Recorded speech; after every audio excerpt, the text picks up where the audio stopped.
What's up, everybody? It's Sunday. You guys are watching Inside the Coils. If I could speak, it would be so much better. Anyway, tonight we've got Jess from Hare Farms joining us. We've got the awesome co-host with us as well. I'm exhausted, folks. I'm not going to lie. This has been a week of just drive this sucker home. The Snake Room expansion is done.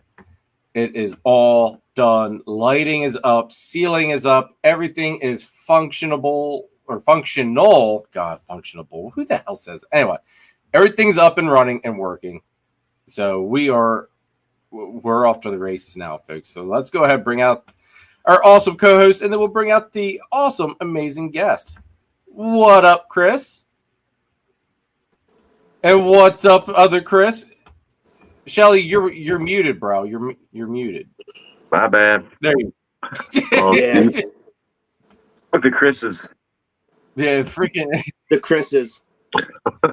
Tell you what, at least tonight we should have no poncho talk. No poncho talk tonight, hopefully. You never know. Let's see. That is true. That is true. Yeah. The night is young. And then we've got the one and only Jess from Hare Farms. What? And Holdback Rack podcast. Can't forget that. Thanks for having me on. Look at that, Chris Brown nosing early. Ready. I don't have a T-shirt, so that's because you suck. I know. Nah, you didn't pay her enough money. You know how much this shirt cost? 20's 20. 20. Now, apparently, Shelly's picking up the slack for John not being here tonight, because my one big question when I found out John wasn't going to be on with us tonight is who's going to be picking on Sorrentino? He said that was up to me, but apparently Chris is saying, no, I got this tonight now. So, hey, I like it. Probably knows me best. We'll take turns. So I'm sure he'll say something I'll have to capitalize on. It can't take quite too long. Let's go to say hi to some people. James Perry, what's going on? Janice Exotics, thanks for tuning in. Silent Assassin. Tara, Voodoo Doll Royals channel member, what's going on, girl? Tara will actually be vending beside me at Gettysburg. Sweet. Since I have not that many animals and I have 2 tables, I'm not going to do the one display per table thing and have this huge spread of nothing. So I'm just it's you know what? I'll let Tara reached out when she heard about it. It's just you know what? I thought about using it as a podcasting table, go live. But then I got to think it's is the Wi-Fi really going to be able to support going live at the show? I kind of had I think we'll just kind of let Tara sipping on a Yoo-hoo. Come on. Man, there's going to be enough pictures of me sipping on Yoo-hoos out in this world. I mean, there's at least a couple of them on my Instagram, I'm sure. But so Tara will be vending beside me there at Gettysburg. I wasn't going to waste the table. Man. I can't wait for that buffet. Dude, I hope that they've got. I'm missing it. I hope that they don't. If they have rockfish again, I hope they don't f it up, man. That rockfish was just fucked. Overcooked. Was it? Oh, dude, I put it down. I love rockfish. I almost could not even eat the whole freaking fillet. Dude, there was prime rib there. What are you doing? Dude, I surf and turf that shit, dude. I had some prime rib. I wanted some rockfish to go with it, and it was just jacked. And then the top off, they double charged me because the lady didn't know how to operate the damn machine. I didn't find out until after the show. And I wasn't going to run all the way back to Gettysburg for what was it? $20, I think, whatever it cost. She got you. They didn't know how to serve drinks either, man. I was mad. No. Well, she didn't know how to operate the little square pair, whatever the hell she was walking around with either. I was trying to help her, and she said, no.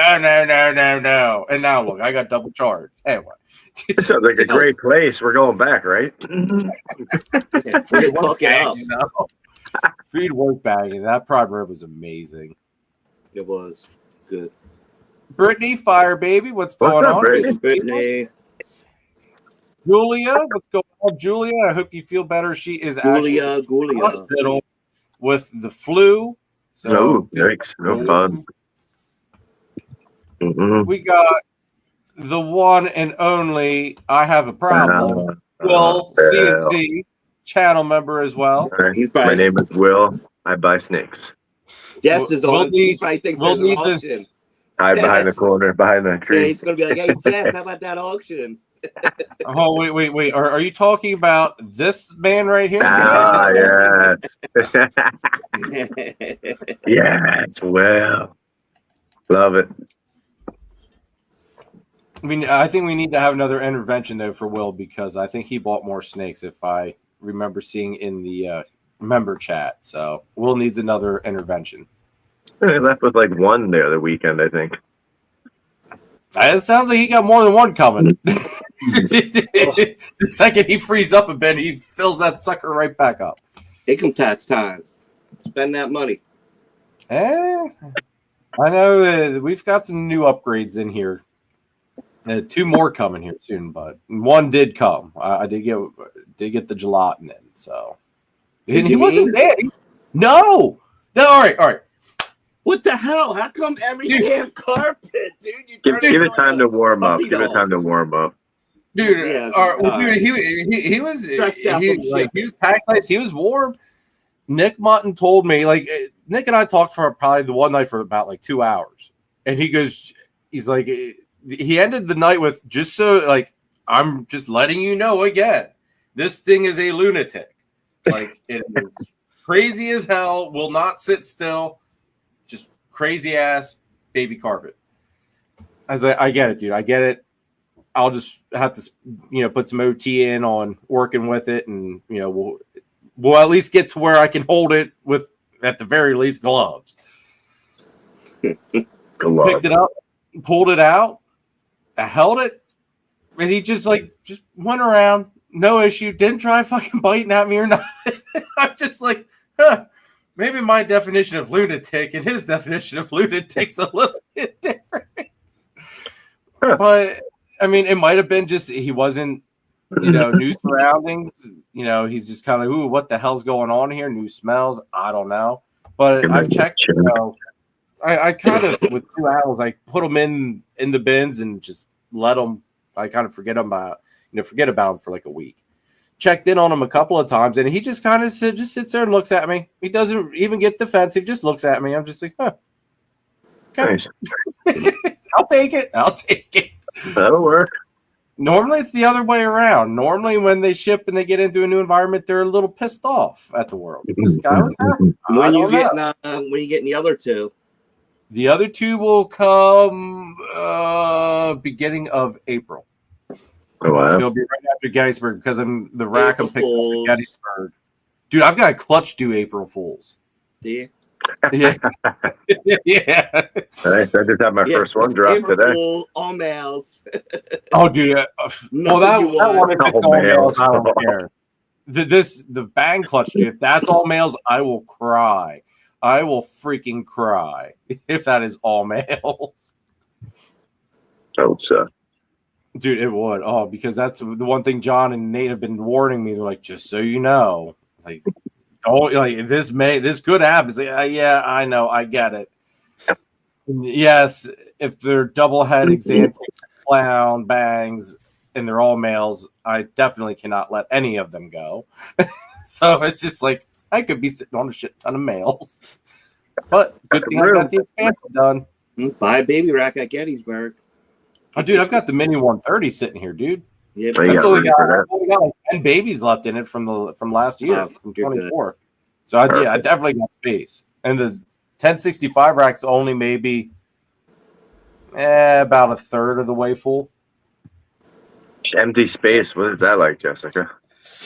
I wouldn't actually know. I'm about to I don't know, free for shipping some stuff. I'm just like, honestly, that's what I started putting stuff at free shipping. Just factor the free for shipping. Just come get it.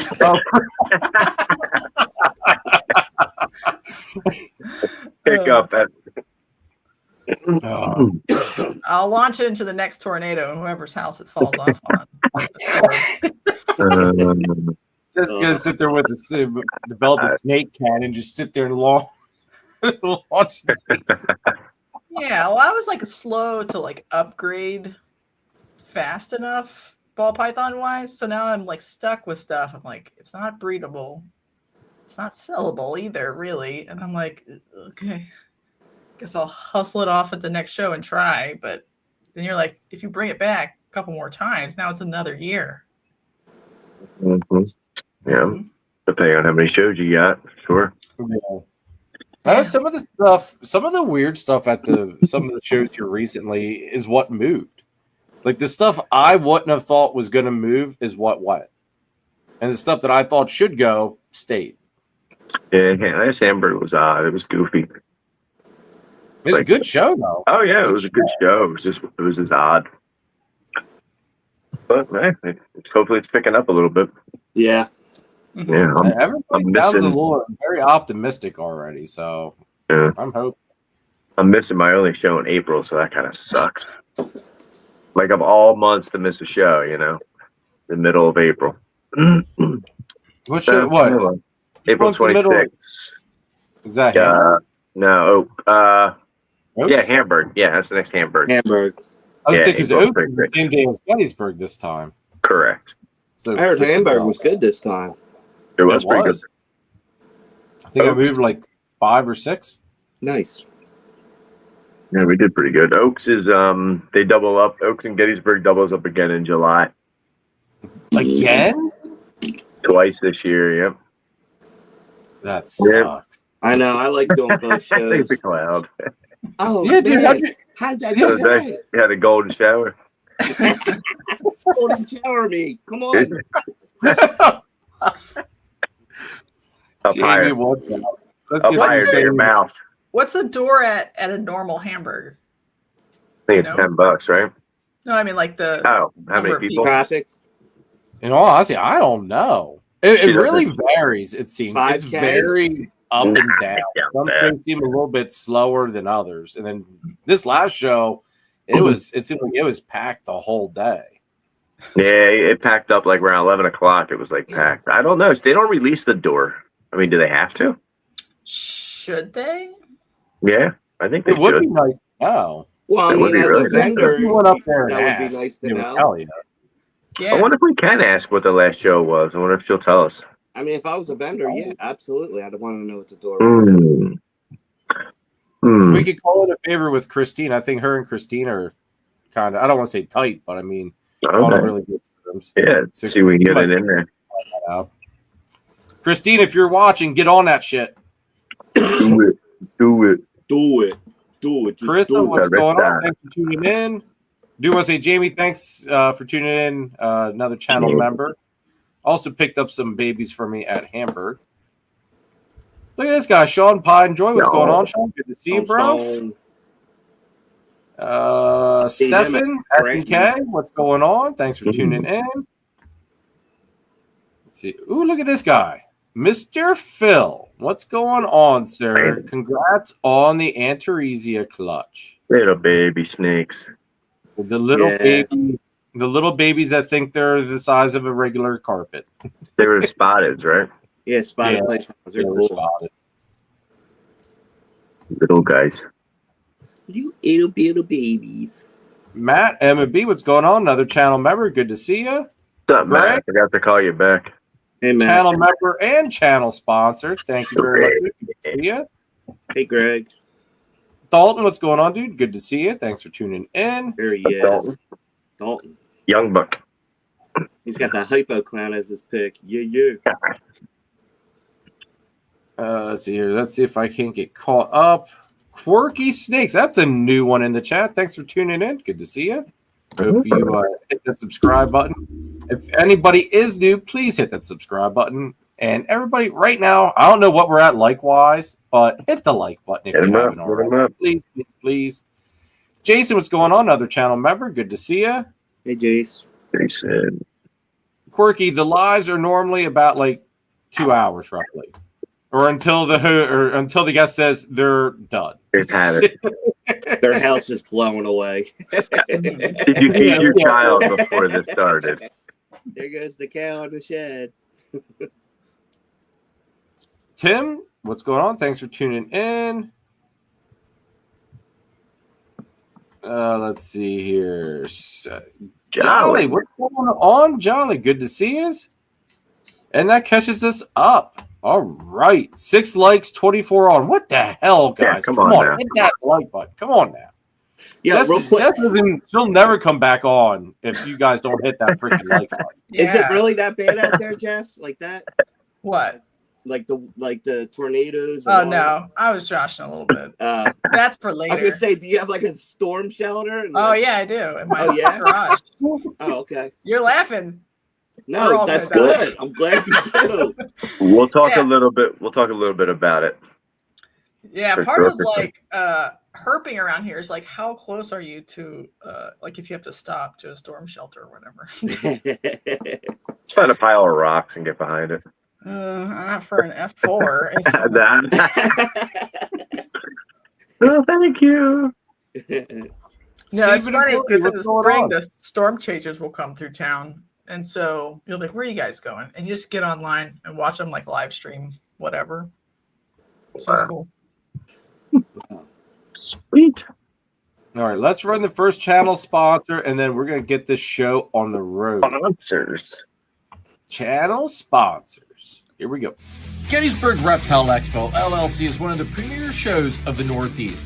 Located at the All-Star Event Complex in Gettysburg, Pennsylvania, it's a 45,000 square foot venue that houses 270 plus tables, 125 plus breeders, with an amazing selection of snakes, lizards, geckos, turtles, amphibians, and invertebrates.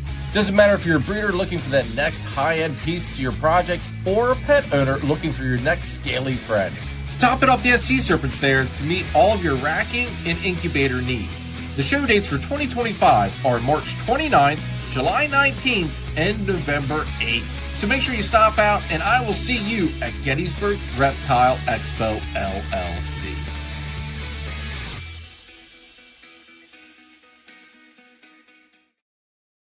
Tell you what, I cannot wait to have another display case full of little angry noodles. Of course, I'm not in that video. Neither was I. Yeah. See, I don't see Shelly bitching and moaning and crying. I got a nice setup, man. Banner, blah, blah, blah, blah, blah, blah, blah, blah, blah, blah. Shut up. Looks like a disco nightclub over there. If you put on a poncho and hold a skateboard, I will put you on the next commercial. Like a longboard. Yeah. Cruise to the beach, man. Oh God, Jess, you need to. You should. That would be a good one for you to watch. Go back. I don't remember how many episodes ago that was, but right at the very end, poor Chris got toasted at the end of it. It was great. I don't know how toasted I got if I enjoyed it. It's true. It's true. Well, I mean, we still have this image of how toasted you got. Dude, that would hurt my head. Yikes. Should have wore shorter shorts. Oh, yeah. Oh, yeah. Very nice. Dukes. Man, Shoes changed a little bit just since the last time you were on. We're a little bit more randomized now. There's something in the air, I'm assuming. Very manly. That's only half the memes. Yeah. Oh, my God. You don't even know. Yeah. Let me dig through my phone right now. Great. While he's doing that, Jessica, give us a brief history of your education and longevity in this awesome hobby and business. Oh, and the whole hobby? Just briefly, yeah. Because I'm sure there's a lot of people that probably haven't met you or maybe haven't heard you probably from this channel. You think? Maybe. I thought they all already knew, and they were like, ugh. I watched your auctions. Yeah. I still, whenever you post a new episode, I always go back and watch it. I never catch it live, replay. but I always do put it on the replay. That's good. Thank you. I appreciate it. Did you like Jeremy? I always There like. you go. I do. All right. I guess my history in the hobby is I liked animals always, and I just decided one day arbitrarily to like snakes because I had a pet snake. So in the late 90s, early 2000s, I got into keeping snakes then. So it's a different world then. There's a lot of like secretly shipped snakes in unmarked brown boxes shipped by UPS or DHL. And bags of money overnighted. Yes. A lot of like you ask for a picture, you get Polaroids or whatever. So it was right on the cusp of like the digital sort of transition. So that was what I was doing in the hobby then. Stuff happened, got out, went to my undergrad was in environmental science, but my master's thesis was on wood turtles. And then my master's degree was actually in herpetology. Did another round of year of wood turtle field work. So I was like a field work person. And then I was like, okay, I could have done a PhD, but I just didn't feel like it wasn't worth my time. So I was like, instead I'll just get married. So I tricked a man, got married to him. Did you trick him or drug him? Now don't lie. Tricked them, locked them down. A little bit of column A, a little bit of column B. Yeah, trick that. Got it. Sounds like a good time. I've been there. Yeah. He didn't know what was coming. And then I was like, oh, now he's fully tricked. I will trick him into getting a farm and buying a lot of snakes for fun. And the rest is history. Nice. All right. Good deal. There's a lot of wood turtle love in the chat. Hell Yeah. yeah. Talking about wood turtles. What up, Nate? I think they're protected behind my property, actually. Pretty much in every state they occur, they're like a species of concern. Oh, no, bog turtle.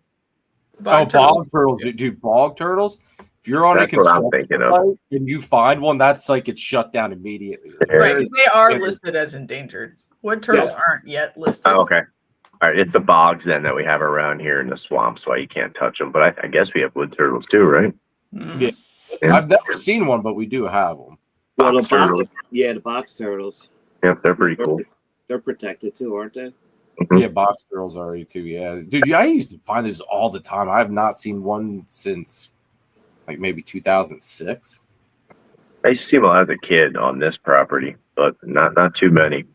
Then I used to find them all the time, but not anymore. Nate, Nate, you better get to work and get to build me that super great, fantastic PC that I don't understand of any freaking terminology on it. He's building you a computer? Yeah. That way, all of this isn't on a laptop anymore. We're gonna have a nice desktop. We're gonna do a nice little podcasting station in the snake room. Like, dude, like I said, like, a lot of big things going on over here. But came down to looking at computers like, dude, I'm an idiot. Like, I don't understand terminology shit. Like, RAM and gigabytes, and like, I know what it stands for. I don't know what the hell you need it for and what speed, it means. I have no idea. So I've been bouncing stuff off of Nate, and luckily Nate's is way smarter than me. And he goes, well, if you're looking to do this or that, why don't you just let me build you one? I'm like, okay. So he's gonna put one. All that free time he has. All that free time. Well, dude, that's why I didn't. That's why I wasn't even gonna ask him about doing that. And he goes, no. He goes, it's fine. It's no problem at all. I'm like, okay. He likes that stuff. Yeah. He'll pay somebody to do it. I'm sure I'll owe him something at the end. He's gonna have John might build be it. $40 I owe him. He's gonna have John build it.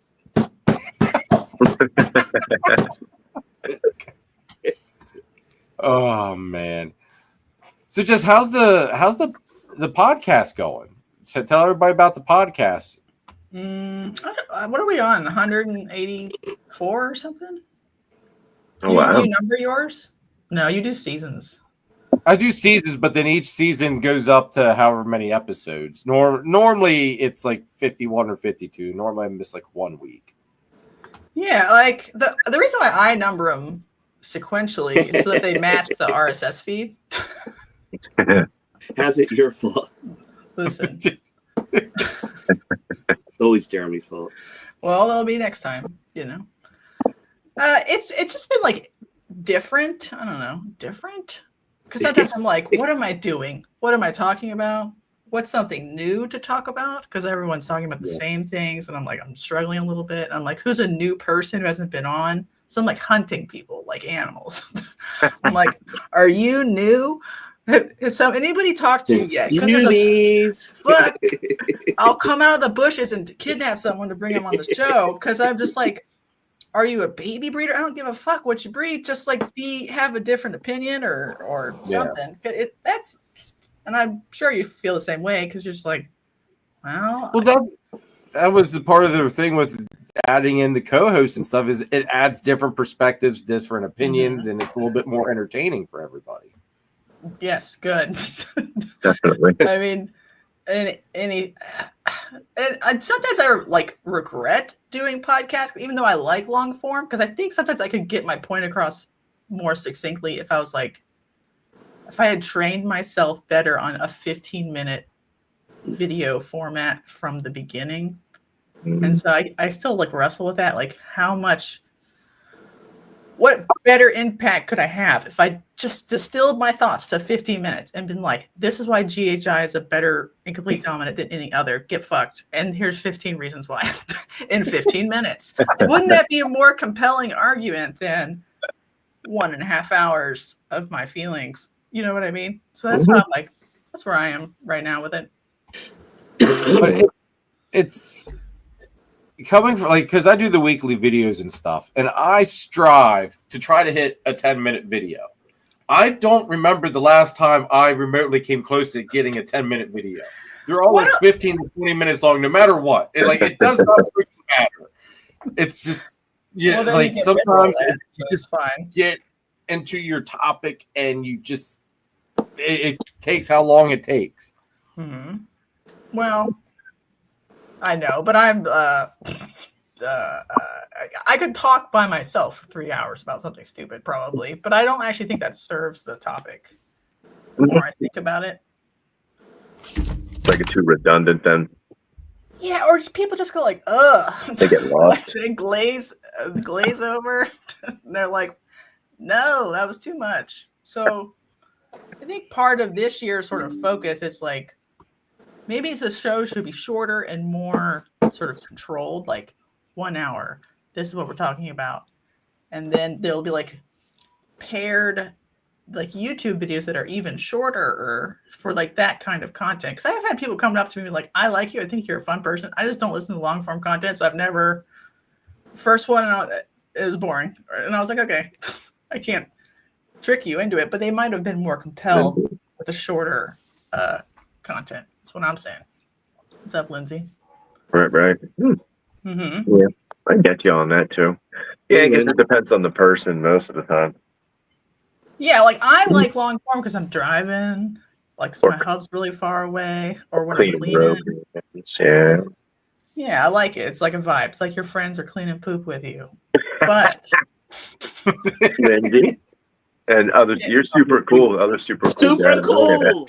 Yeah. If you only knew. Yeah. Say it again.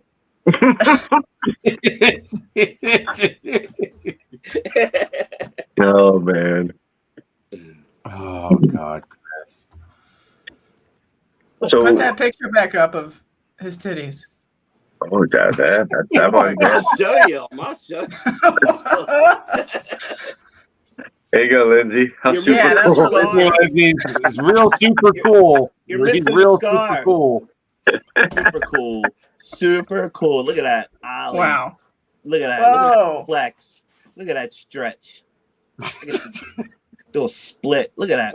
Look at that shit. Ow. Yeah, that ankle is done. The ankle is toast. That look like Jeremy. Ankle is toast. Ugh.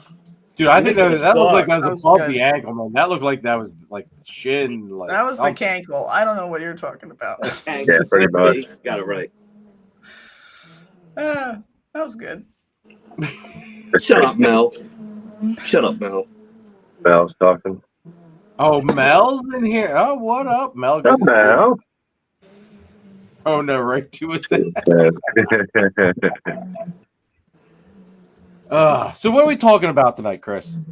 We're going to talk about some feeders and how important they are. What is your basic regimen, Jessica? Do you raise all your own rodents, or do you buy some, or do you raise enough to feed everything you've got? I wish I could raise enough currently in my setup, but I cannot.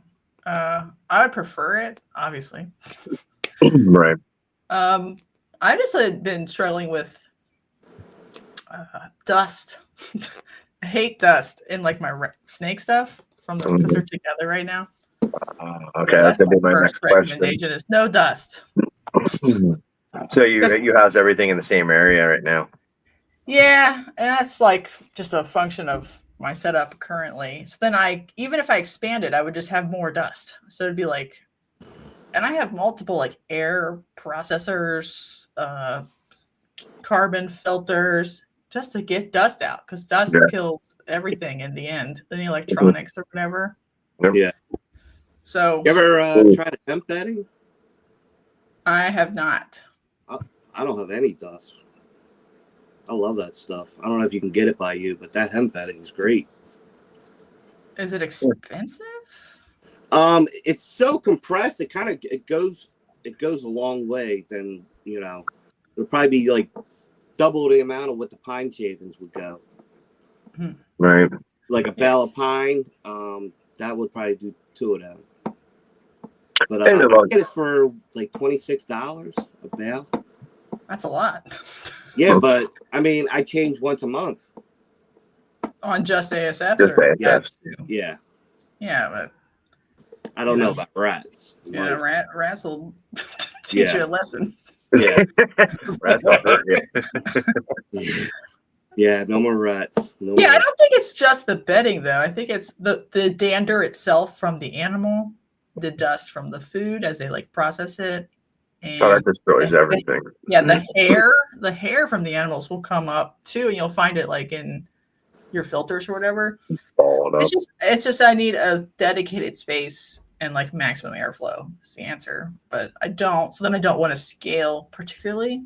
But I would prefer it because we all heard the various different versions of stories of Chinese rodents giving snakes salmonella, just random deaths that are unattributed to any particular function. So like, and when you buy from a big retailer, you're buying Chinese rodents, even if you don't think you are, probably are. So I never even knew that was a thing. I didn't know that was a thing till recently. If you go on Alibaba right now, you can see what they pay for them too. Because Alibaba is just like, do you want to buy a container full of rodents? They don't care. They'll sell it to anybody. Yeah. Yep. I heard somebody that got something from one of the big guys just recently and lost about 5 snakes, and I think a carpet python or something. Just recently seeing it on Facebook. Yeah. Yep. What the hell? Now you think it's whatever they're feeding the rodents? I think it's temperature abuse crap. You think it's from shipment, like the temperature dropping, thawing, or I think that certain things on the outside, temperatures or something gets mishandled. I mean, it's that danger zone stuff. Frozen items shouldn't be sitting out. Certain temperatures for a certain amount of time and then refrozen. I've seen people post stuff where they got like frozen rodents from a big name breeder or a big name company, and like the rodents were like gross in the bag, like they were like guts are popping out and they're like swelling up and they were just like rotted looking. Even frozen, yeah, they would fall them out and they were just disgusting looking. Yeah, I would think that would be temperature abuse stuff. It just got warmed and then froze back up. Yeah. Yeah. Well, here's my question on that part. All right, if it's a something being thawed and then frozen back again, but what would the difference be between that or a snake crawling around on out in the wild, finding a rodent that's been laying there dead for however long, and then just deciding it's going to eat it? That's gonna be a smart one. Probably not that much of a difference, really, because that would cause a bacterial overgrowth too. So they would be just as potentially at risk. But, your snake isn't in the wild, so you would want to reduce maximally the number of risks that you can. I don't think they would eat an already dead animal, though. Oh, they do. There's records of that. Yeah. I would say sometimes with carpets, dude, like I'm not saying I let the rodent lay in there for days. Yeah. But you put a rodent in there, you figure it's not moving around. If you let it lay in there overnight, they find it and they eat it. Yeah. It's no different than if they were out in the wild cruising along and they go, hey, look, that smells like a rat. I'm going to eat it. Right. They probably would, but they also would just die. And maybe they do. I wasn't sure if maybe the wild snakes have something more different in their gut that allows them to deal with that. Maybe it's come up a little bit. Like, do we know if the snakes that we have in captivity have a microbiome that is correct or weak? I don't know. We don't even know what the real human microbiome should be because we've been eating stuff that is not necessarily the best for us for a long time. So, maybe sometimes I think about the Chinese rodents are irradiated also.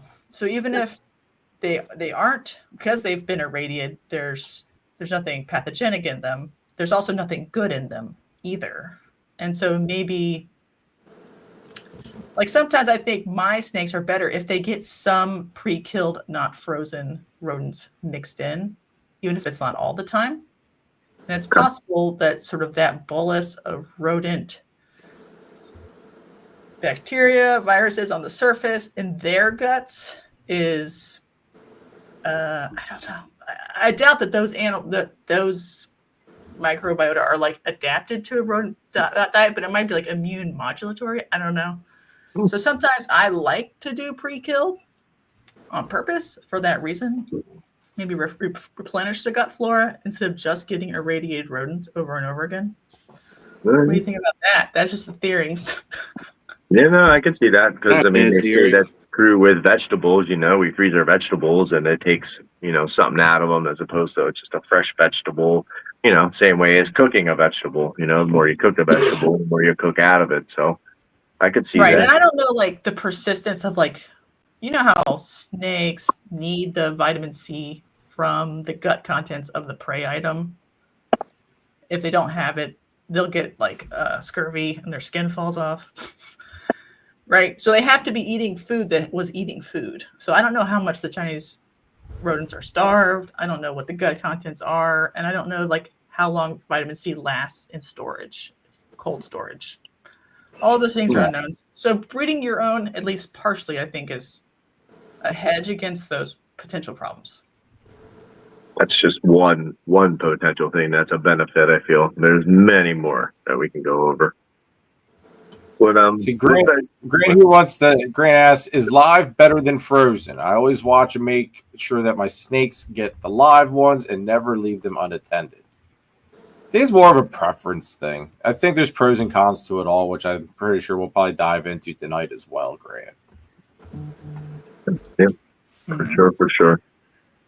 I like frozen, but I like the convenience of being able to walk out to the freezer, grab what I need, and thaw it out. It's way more convenient. But not everybody wants to invest the time that it takes sometimes to feed frozen off. Yeah. It's very time consuming. It's a give and take type of deal. Definitely. What do you feed most of your collection, Jessica, now? Is it mostly fresh killed? Yeah, pretty much. I buy 5,000 pinkies or whatever, frozen a year.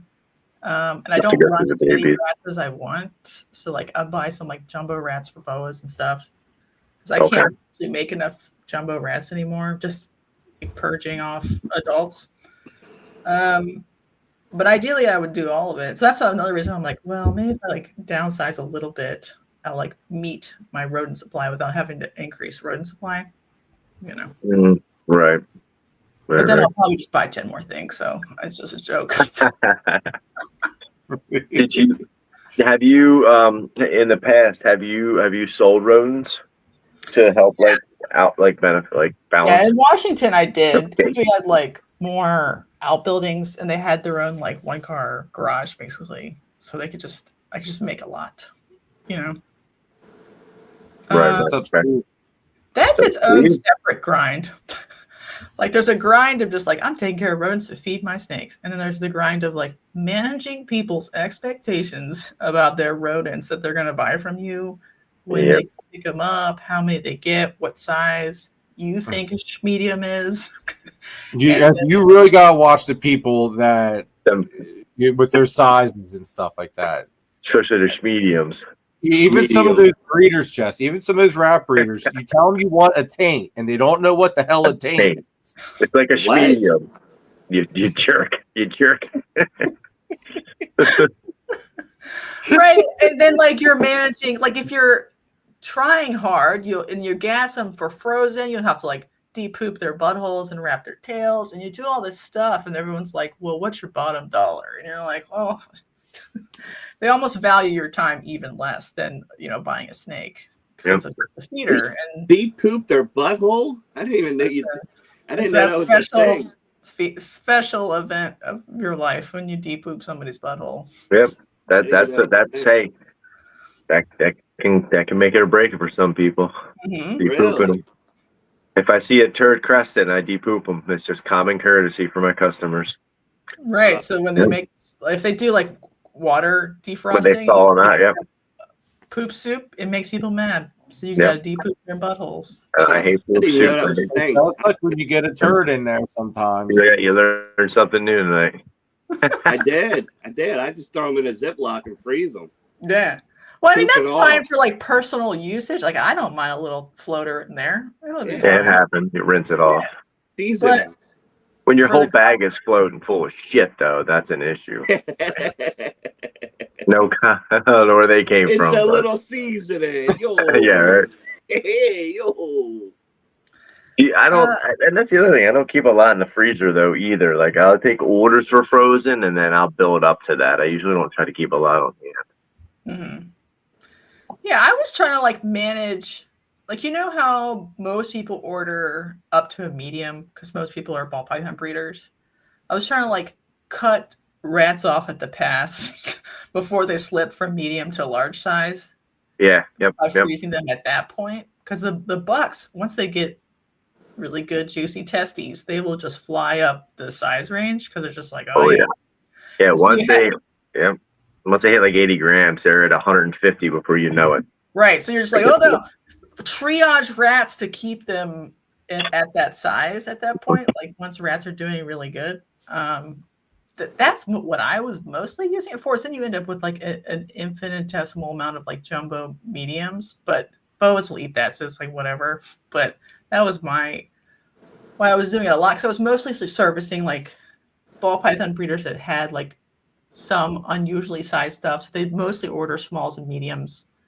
They'd want a couple pups and some mice for their like cow king or whatever. So I would do that. But then what was really interesting to me, maybe the most interesting part, is if you put an open offer up to sell rodents, you'll meet people who aren't part of the community but still need one rodent every 2 weeks for their ball python. And they're like an old timer, or their kid went to school and they still have to take care of little Jimmy's snake. And so you get to see how many people are tangentially in the community but not like in it. Mm-hmm. And those people are interesting to talk to too, because they might like it and they like the snake, but they're not that worried about it. And so there are a lot of those people in the world that I think we forget about because they don't go to shows. Yeah, no shows. No. They just There's like a lot of them. Mm-hmm. Nice. I know, like, not even with just rats and stuff, and with people not being at shows and stuff, but like, a lot of people don't even know snake shows exist. Mm-hmm. You go to some of these pet shops and the prices that they're selling snakes, like our local shop here, like 10 minutes away. When we go there, I see the prices. One, not only the skyrocketing price of the rats, but then you've got the prices of the snakes. It's just like, what the hell? That's like a $50 snake, and they've got like $150, $200. What the shit? Yeah. Like, it's mind-boggling. I got Petco and PetSmart here, so.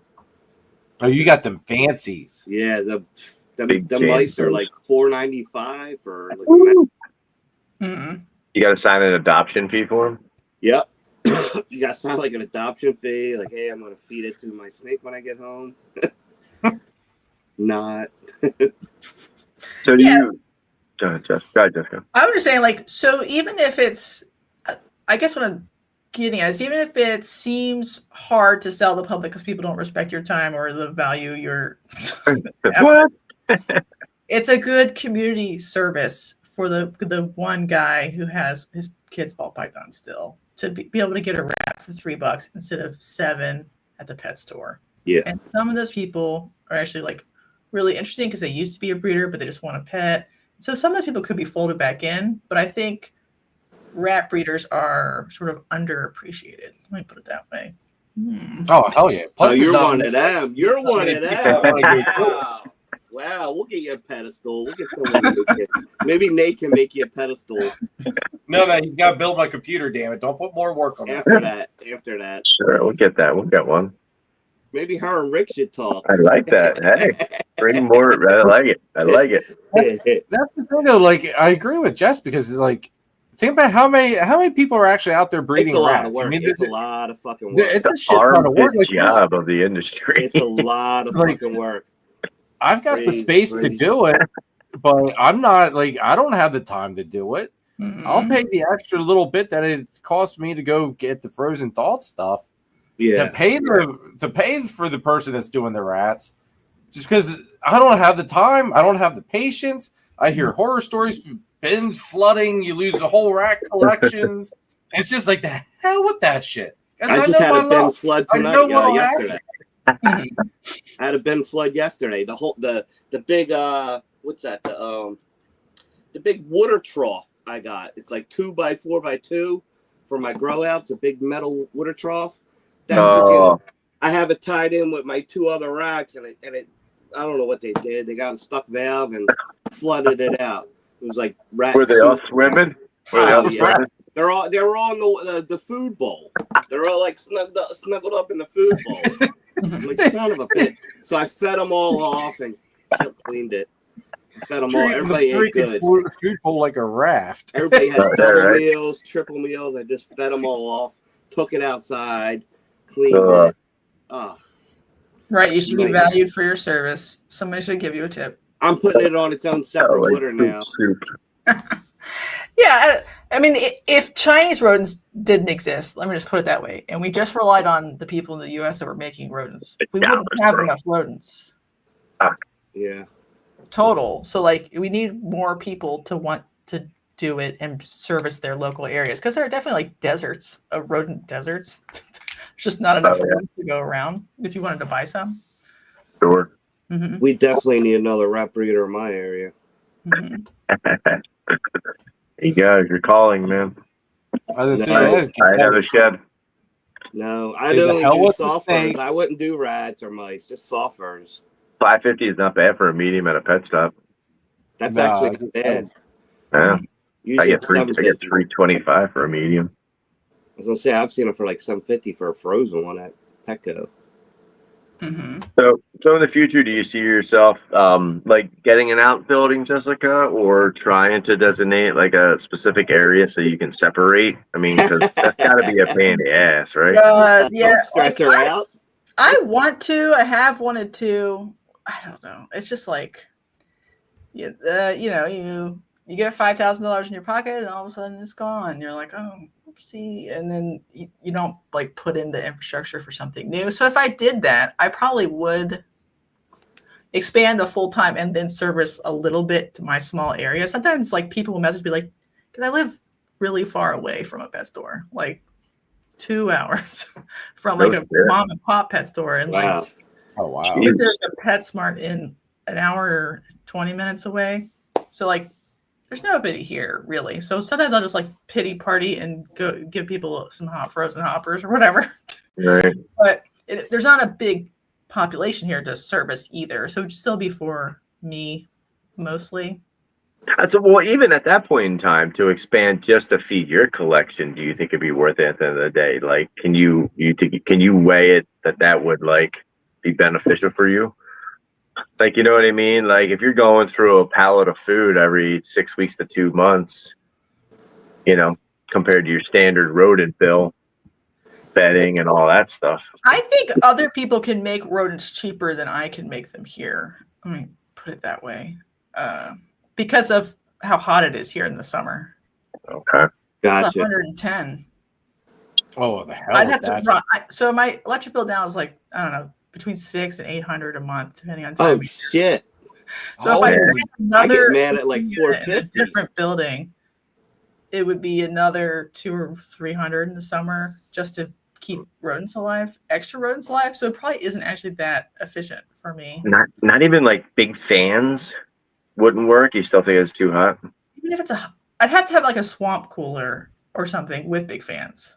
I'm just thinking of like those turkey and chicken runs that have those like 4-foot fans, like 4 of them across. I mean, yeah, it's like a goddamn wind tunnel might blow the rats across the thing. But I mean, I don't know. I just like 110 is hard to manage, you know. Yeah, I And guess at any point in a time. lot of BTUs. I had my AC went out and I was doing stuff this summer, and obviously pregnant does die first. I don't know if y'all knew that. They overheat. Yeah, and then bucks die, and then non-pregnant does die next. I learned the order that they die in when they overheat. Oh, So even though there was like a little bit of AC, it wasn't enough. So they're already like failing at like 90 degrees. So that you would need to have it, and they don't obviously want to nurse or take care of their babies when they're under thermal stress.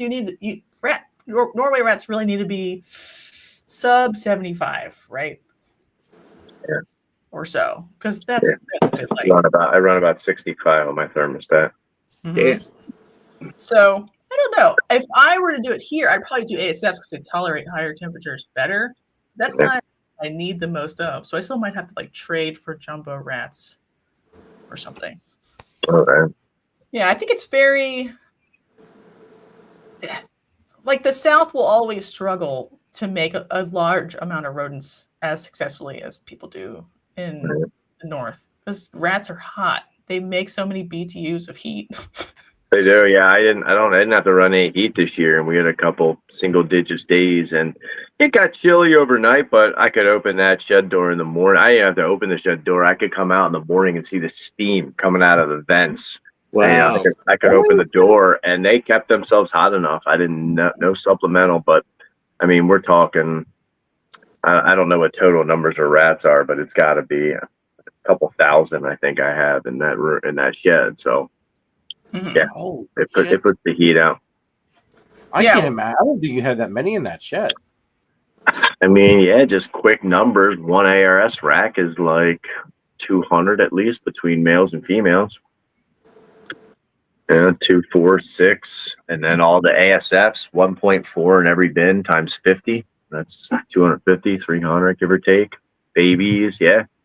You keep adding up all the numbers. There's probably over 2,000 in there. Yeah. What kind of racks do you run, Jessica? I have the what is it? The 50 series ARS rodent tub, and the what is it? 32, the like long wide one for 8 by 10. Yeah, 8 by 8 or 4 by 8. No, the like 1032, 10 high. Oh, yeah, 5 across, right? No, fuck. I think it's a 50-32, right? Right, I don't have that one. I have like the ones that are supposed to be the grow out versions of them, but I do like 1.7 ASFs in there. Oh, really? Aren't those deep? No, they're like this Oh, okay, so they are pretty shallow. Okay. Yeah. 1 to 7? Yeah, or 110. Oh, really? Mm. Everybody keeps telling me to do more males, like 2 to 8, 2 to 10. 3 to 15. Well, I have like 2 to 12. well-adjusted ASFs. They don't kill males. They don't fight. They don't bite me. They don't. I can mix adults. Do not try at home, but I can. mix them. Yeah. So like if you have well-adjusted, they don't like pick on a male and neuter them and then want the secondary male to be in charge. So like, Yeah, I think they're individual. Do you run your mouse colonies the same, or So do you run them different? I do have some of those like little like reptile basics, like little containers. So some of those I'll do 1-2 mice. 1, 2. Yeah, because they're really small. So if you have poppers in them, it's too much. Very And stink.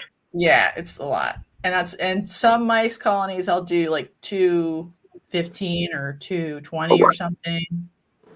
And I just like call them down as I'm like, you know, they don't look good or whatever. And I usually call mice by like, I try by like 8 months max. 6 months is better.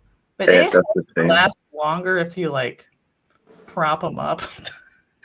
Like keep them going. Don't, you know, maybe they get more snackies or something. It just depends on when they start to get that like not as fluffy look. And that can happen at a year potentially. Like I was murdering a bunch of stuff today. No offense, everybody. But I was calling them even though they didn't look that bad yet because I know we're getting ready to go into summer. So I was going to set up new colonies anyway. And those were like 8 or 9 months old ASFs. All right. Yeah, I just wish I had more rats. I think rats are my favorite to raise and keep. They're the easiest. Rats are the easiest. We're so good at being a mother. Everyone's like, oh, they eat too much food. I'm like, oh, who cares? Because they grow fast. They eat it. They don't fucking waste it, though. I'll go through my ASF and mice bins every 2 weeks to clean them. And it's like 2 pounds of just dusted food that they chew through and waste. I waste so much food. It burns me up. But yeah, you got to keep their bins full. I'm dealing with cannibalism. It's only some now. Feed them suckers raw. Yep. I've got 2 questions here. One, Scotty wants to know what's better, heirloom breeding or colony breeding? Heirlooms where you separate the females, right? Dude, I don't breed rats. Yeah, I don't know what that is. I think that's heirloom, and then colony. Or no, heirloom is where you take one mom and to all the babies, right? And then colonies where you just leave them in. I do colony. I leave all my females in. I just let them have their babies in and pull them as they need them. If they're big pups or weans, I might pull a couple batches, like say like 5 females that are nursing, and throw like 40 pups to weans in with them, and just let them group raise them up. I might do that. Do you still pull the moms with the babies? No. Nope. I do now to like save space. Like if I think the like doe buck bin is too full, I'll pull a pregnant doe, and some of them can be raised in, and some of them can be raised separately. It's just like, wow, there's too many in that bin. I prefer maternity style because I think they grow better. They do. I feel like they do. It's just so much more work. You know, I was doing 50 moms a week. I was pulling. That's when I did maternities. I was doing 50 a week.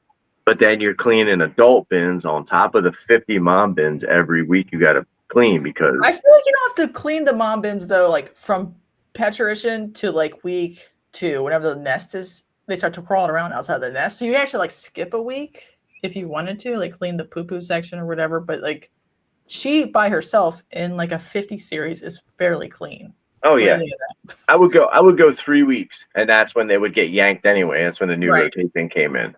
Right. So moms would go in a bin and they wouldn't get cleaned, but every week I would have to clean a cycle of 50. Yeah, I was cycling them out every week.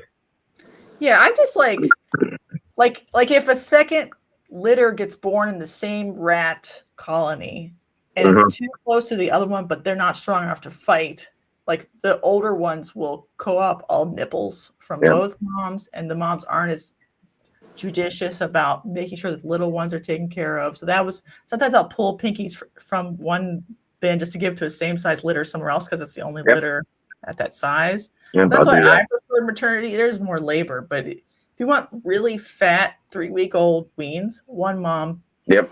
a normal amount of babies. Yeah, She like will 8 to 12 babies, and they'll be awesome.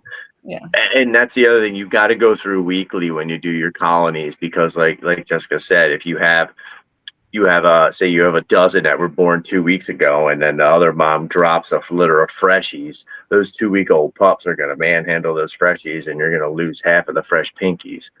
But that's why every time to pull orders and stuff like that, if I see that, I'll purposely pull those pups from the freshies, so the moms can start bringing up the whole new litter. And it kind of, you got to stay on top of it though. You know, you miss it for a week, those pinkies are dead. Yeah. That's so screwed. That's odd that they're like that. I mean, I guess it makes sense. Intentional. They're just like accidentally being co-opted by the bigger pups. And yeah, then, the like, bigger babies. Yeah. And sometimes I have had like doe bucks or does rats fight each other for pups too. Like they both are really hormonal at the same time. And so they'll like be moving them so much they'll end up like hurting pinkies. So that's why like some maternity space, even if you don't really want to do that many colonies, to like split things off in an emergency situation is helpful for rodents, I think. But I don't split any, obviously, ASFs or mice because they go, you know, it's not that good. Brittany wants to know, what do you all feed your rodents? She does Missouri. I do that column ball 23%. Missouri. Mm-hmm. If I could That's bang. trade my left kidney, I would summon from the grave Doggy Bag once more. The great Doggy Bag? What? Remember Doggy Bag? No, I can't beat it. 55 pounds for $18 or something. It was like, I think it was 40 because it's like, you know, bigger, but it was like $14.99 when I first was buying it, and it was perfect. It was perfect in any way, and I'll fight anybody who says any different. So now I just suffer, and I feed Comblock, which I think is okay. I don't like it that much, but like the only dog food that's okay is like a local Atwoods brand, but it's like right on the edge of being small enough to fall through an ARS grate. So it's only just okay again. That's 18%. And I'm thinking about, I would like to switch only to that because I don't know. I spend 30 or something on Comblock each bag. Oh, damn. Yeah, I get it for like 21. Yeah, we don't have a dealer, so I have to chewy it to my house. Oh, you know? shit. You're so far out there that fuck. Yeah. Mm-hmm. I'm lucky. I can get pallet of Missouri delivered, so we're lucky. We're very lucky with that. Yeah, I used to do Missouri. It's fine. I feel like all of the ones that have saponins in them, they will eat, but they don't prefer. And I will stand by that till I die. Is that what Missouri had? What is that? Explain that. Saponins is like it's usually from spinach. It's an item that makes the ammonia amount produced by the animal less in the urine and feces. That's why it's in there. It's in Missouri and Comblock. And it's fine, but it doesn't taste good. It's like the bitter, soapy part of spinach. So it's fine. But when you give them something that does not have saponins in it, like dog food, bananas, carrots, whatever, they're like, yay, finally. So they'll eat the other stuff. It's balanced. It's perfectly fine. But like I'd almost rather have bigger fans, less saponins in a balanced world, because they'll eat more. And largely what you're doing is giving them as many calories as possible to be as productive as possible for the short window you keep them producing. So what happened with Doggy Bag? Why'd they stop making it? I don't know. Everything fell apart during the pandemic. I don't know if you remember. Yeah, I do. They can't, like in 21. I didn't know if it got a recall and they just went bankrupt. No, they just must like get fucked. Everybody else, you know, it's obviously not good for dogs. Yeah, but I used to order it like 20 at a time, and it was fire. You know, that's all. Yeah, that's all. One of our other local rappers used to feed his collection, his rats. And it was That's all big, so on any grate you had, and they would eat it. and they didn't waste it, and it tasted good, and it made of corn and shit. It was fine. It made the best rats ever. It was only 15% protein, so you'd have to supplement for like little stuff, but Right. Yeah. I'd rather pay $15 for 40 pounds and supplement a little bit than whatever I'm pay doing double. now. Way out there now. Yeah, you're paying double. Yeah. Jeez. So let me run a channel sponsor here quick, guys. Hit it. We'll be right back. Make sure you check out Nathan at Infinite Possible Pythons. He is your guy to go to if you want to get into the Bang project. On top of it, he's working a bunch of awesome ball python projects. Kahua geckos, Leachianus geckos, crested geckos, some scaleless corn snakes, and he is your one-stop shop for all your branding needs. So check him out. Check out Chris Shelley over at S Reptilia if you need a high-end ball python, blood python, locality boa, or colubrid. He's also Pennsylvania's distributor of Coco to Go and the Chipper, and he can also hook you up with some rats. So make sure you guys check out Chris over at S Reptilia. I'm just going to do all the other three sponsors real quick. That way They're we're all- quiet. Are they I don't quiet have on one your either. end? I don't have a video either. Are they quiet on your end, Jeremy? No, they're normal volume on my end. Okay. All right. Head on over to Triforce Morphs if you're looking for that missing piece in your ball python breeding project. While you're there, add a little bit of laser citron to the mix, folks. John and Christine can also hook you up with the crested gecko, so don't forget that. Turn up the heat with Triforce Morphs. If you want to use the best reptile record keeping and tracking software on the market today, scan the QR code or click our partnership link in the description down below for a free 30-day trial of Husbandry Pro. I promise you, you will not regret. Stop wasting time trying to prove out animals or taking chances on possible hets or genes you don't know that are there. Head on over to Charlie at Gray Rider Reptiles and ShedTesting.com for all of your shed testing needs. He's fast, accurate, and adding new tests on a regular basis. So head on over to ShedTesting.com and check him out. Make sure to use the code CARPET15 for 15% off of your shed test order. Use nothing but the best at ShedTesting.com. Jason's hashtag make rat breeders great again. Hey, Jeremy, Yeah. can we do my sponsor video real quick? Yeah, do it. Do it. Oh, wait. Hold on. Whoa. Blow me Hey, up. Blow me up. Let's do my sponsor video real quick. you got to make a video and send it to him. Whoa. It's like a carnival ride. I don't I love the originality. And then, ow, There you go. deep Thank you. Thank you. balls. I love it. Woo! Originality. That is original. Mhm. Are those animals available you showed? No. Oh. Boo. I hear the Timu Bang is, though. The Timu Bang. Timu, baby. I forgot a sticker. Oh. Not sure what he's doing with that. You know. Do your Philly shuffle again. Whoa.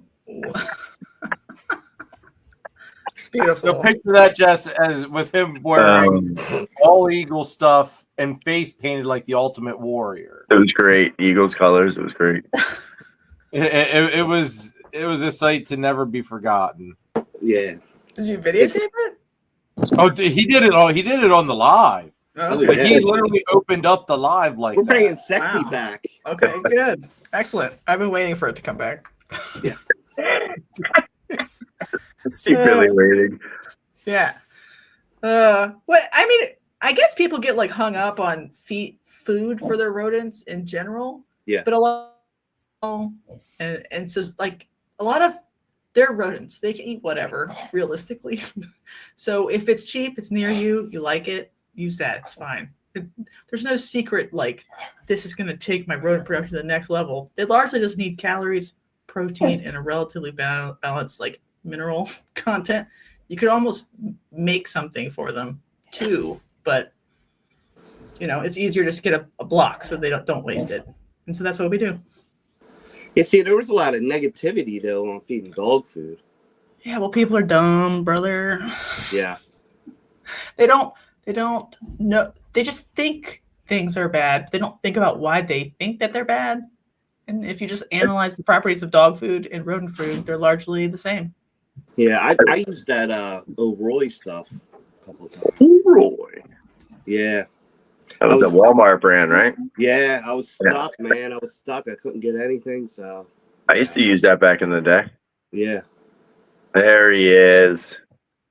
Oh, she's got my Did you, favorite root beer. did you bribe him with candy or soda this time? Oh, soda. Yeah. He got the good soda. That's a good soda. That's my favorite. I mean, I do avoid like red 40, so red dye in dog food, because that could like concentrate in your snake. But I think if you're like in a pinch and you need one bag, it's fine. Right. But I think it bioaccumulates in snakes and can cause liver failure, kidney failure. Oh, so red 40 can cause liver failure in a snake? Yeah. Oh, wow. I didn't know So when that. you do dog food, just pick dog foods that don't have any dye. You know, there's brown. What up, Greg? Hey, Greg. Other panel member? Who the fuck is Greg? Yeah. That's that Greg. What are your thoughts on animal versus plant-based protein in rodent food? I think rodents are omnivores, and you shouldn't be scared of that. So if there's animal protein, it's fine. I mean, yeah, they eat their own babies occasionally, so. Yeah, I mean, rats are the like known predators of mice. Like they will murder other little rodents and eat them. I don't. If you tell me like I spend more to give all vegetarian diet to my rat, I'm like, brother, you don't have to. And just as a fun fact, like the amino acid balance in plant proteins is not necessarily naturally correct. They would have to be balancing it with other stuff anyway. And animal amino acid ratios are correct for animals, so it's fine. In my opinion. Nah, okay. Wildcard asks, hey guys, I've got a question. You guys must be doing a lot of breeding. Have any of you heard of a jungle carpet crossed with the Bolins? Nope. Oh. That sounds cool. Sounds like why? Well, I like like hybrid, so. it would be interesting looking, but it would totally crap on, I think, the amount the Bolins are worth.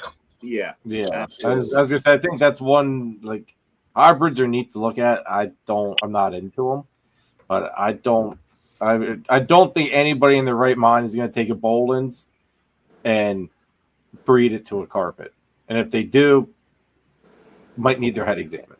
If you get Bolins to breed, wouldn't you want it to breed another Bolins for right this second? Yeah, what okay. Yeah, I don't think they're popular enough or bred enough on their own yet that people are thinking, well, I think as you could think about doing anything. Still rare. Yeah, they're still pretty rare. You never know, though. Yeah, that's not something that that's not the route I'd be thinking about going with Bolins at all. No, I think I'll get one when they're like 5K. You can find one. You could find one for 5. Really? Why, you want to buy one? Break out that card again. Let's go shopping. I like this game. I gotta move ahead. I gotta move. I gotta move first. Just sell those Barons, and you can afford to get and you got space and room to get a Bolins. He's starting all over again. It's still going to take 5 years. So either way, they're not going anywhere. I want to see blue snakes. You'll need 4 times as much as them Barons cost to get a pair of Bolins. Once they get to adults, then they go to Uncle Nate's. But yeah, it's been like 5 years. I'm over it. It's Chris, you fear it's no different than with the carpets, man. I mean, it goes by quick. It goes by real quick. You don't have any Morelia, do you, Jessica? Mm-hmm. None, right? Jess, you need to get some. You need some Morelia. What do you have? Have you ever worked with them? Mm-mm. Oh, I just have so many boas. Like I would have to be like, I give up this many boas to house this many carpets. Right. I don't think you ever really indulge on your boa collection that much.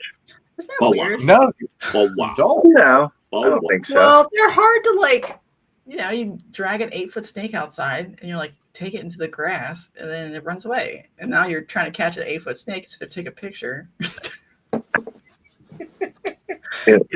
Keep it away from each cat. Rack pictures or cage pictures, People get mad at you for like, let me just be honest, like a normal cage and a boa in it. Like, don't you think? They're like, ooh, it's not big enough. I don't know. I took a picture of my Argentines locked up and nobody said anything smart. But right, but it was just their butts, so that was okay. They couldn't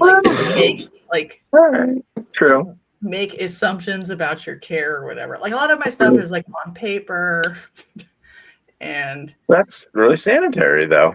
Yeah, well, I mean, the more I redo boas, the more I do boas like I did it a long time ago. Like I don't like wasting $50 worth of cocoa block on so many damn urates. It's ridiculous. Yeah. And I know it's good for them. I do for little ones, like in 70 series, but I don't like doing it for adults anymore. I'll give them like the like ripple cardboard and some paper. Right. Give them a cardboard box to curl up in. Call it a day. Yeah, my Argentines, I put them. I had them on paper for a while, and I just switched to cocoa for a little bit just to see if I can help with the humidity a little bit, and then for the breeding. But so far so good. But it is more of a pain. The urates, man, they're brutal. Oh, do they produce urates more than balls? And probably more than carpets, obviously, I would assume. But I feel like they're more frequent, and they're harder. Like they're super like crystallized. I feel like they stick to every part of the goddamn cage. Like a ball python, you might get it in the corner. A boa, you're gonna get a patch on the bottom of a 55-40, like 4x3. Like I don't know. It's just hard. It just doesn't pop off. It's like you gotta scrub it. Yeah, boas, like, to me, they don't produce like that flood of liquid like a python does.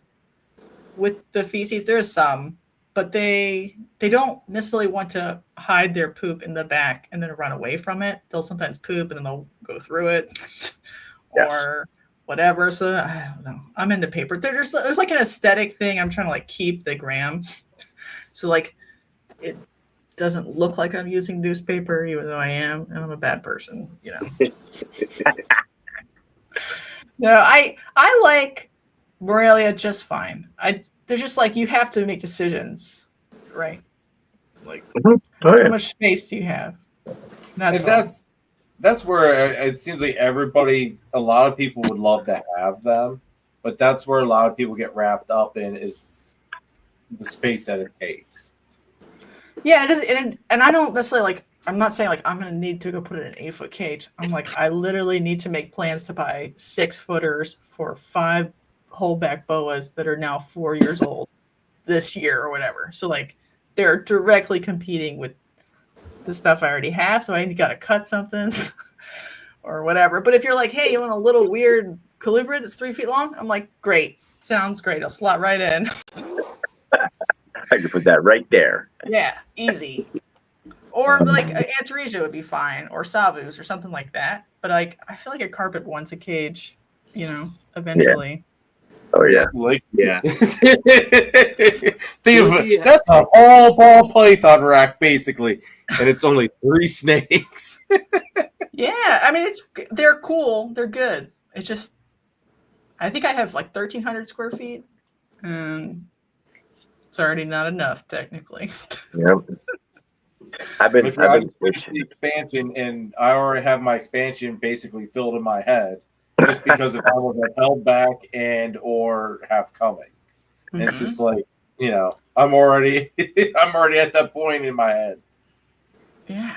It's hopefully maybe I'll like grow a pair and like sell a bunch of ball pythons, and then I'll have space for something different in that slot. Because I don't know. Sometimes I'm like, would it be better to have 3 snakes or? Well, there you go. There we go. Yeah.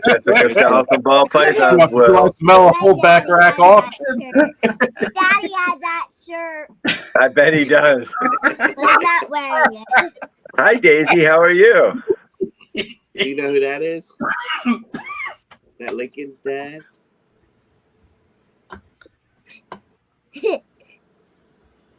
But so, Like it- so you have boas, you have ball pythons, hognoses.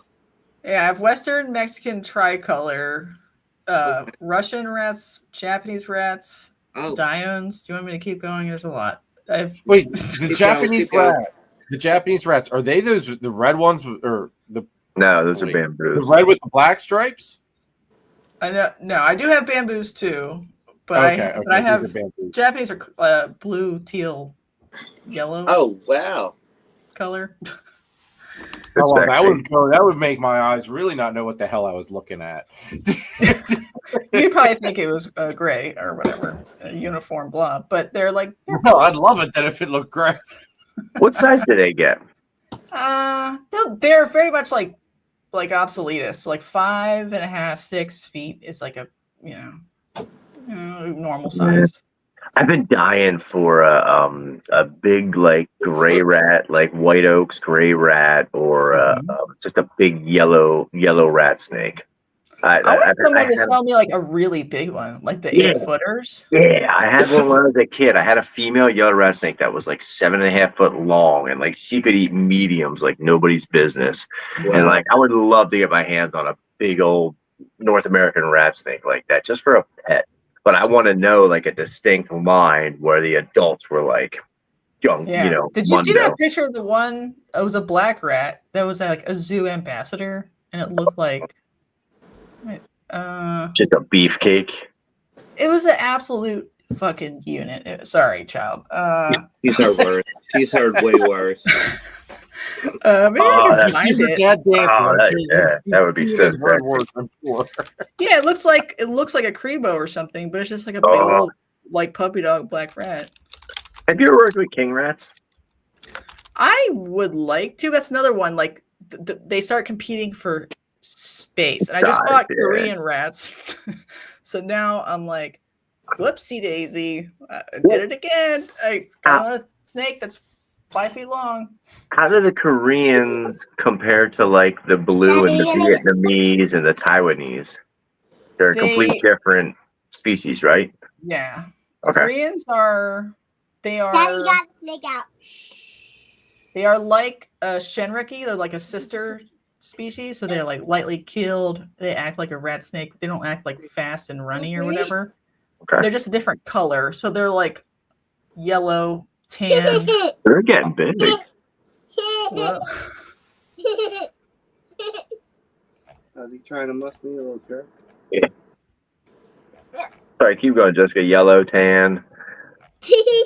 lean to black too, so they can be like blacky gray. I just wanted the trifecta of like because Carinata and racers and cave dwellers, they're all very cool, but they're all very like built like a racer.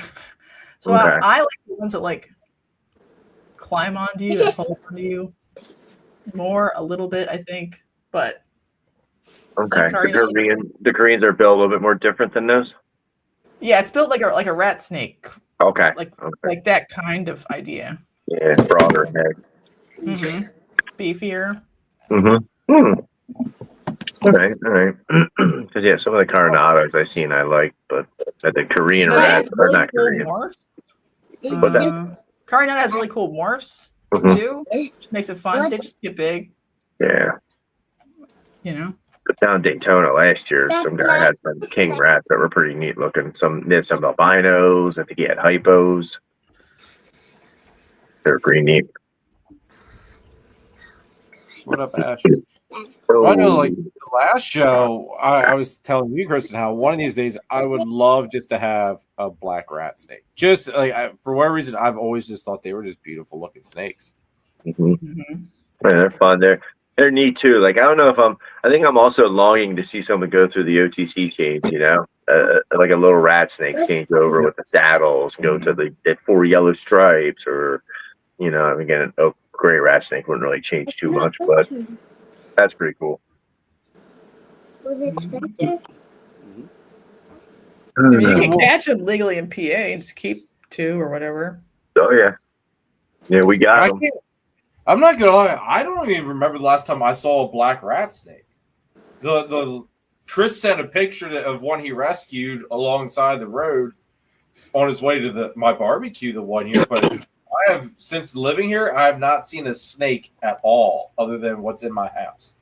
We weren't far. We were only like 10, 15 minutes away from your house too, man.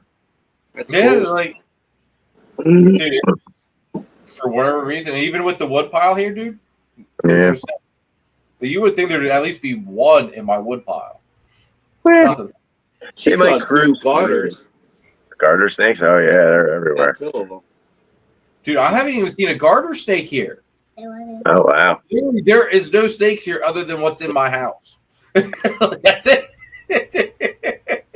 You'll probably see a garter before you see a black rat, though. They're fun. They get like tore up by roads real bad because their defense is to stop and squiggle into a stick. Oh, yeah. And so they don't get out of the way. And so, like, if you live somewhere with too many roads, you'll lose all of your black rats eventually, basically. Yeah, and occasionally. That's the one I caught around my place about a mile or so from my house. I came around a corner and he was just right in the middle of the road. I stopped, jumped down, grabbed him, and that was pretty fun. But yeah, what's up, Jim? What up, Jim? Yeah, a lot of times you see him on the side of the road sunning or something. Yeah, they're so big and people see them, so they'll swerve to hit them. That's makes me so mad, man. Like when I was doing door surveys, they mostly hit.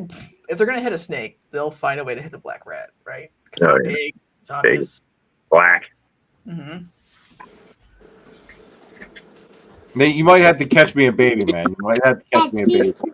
Hey, That'd be pretty fun. You think it's a baby black rat, it's a baby racer. Thing just stays mean. We have caught some big racers up over here on this property too. I remember as a kid up on the railroad tracks, man, some big racers, like 7-foot racers, just big monsters. Oh, wow. Yeah, they're neat too.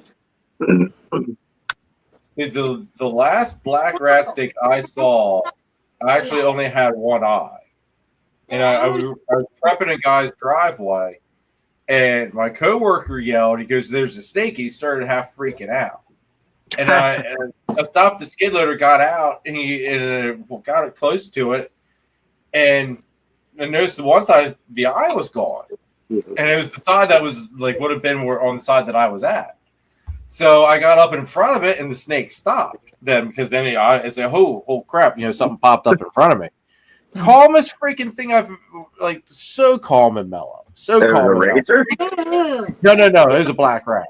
Oh, okay, yeah, black rats are pretty chill, man. It freaked my coworker out because of me picking up this 4 or 5 foot long rat snake. Why don't you keep that one? Dude, that was before. That would have been before the snake room even existed. Okay. So that was like early days. That would have been like 2018, like basically when we had just moved in.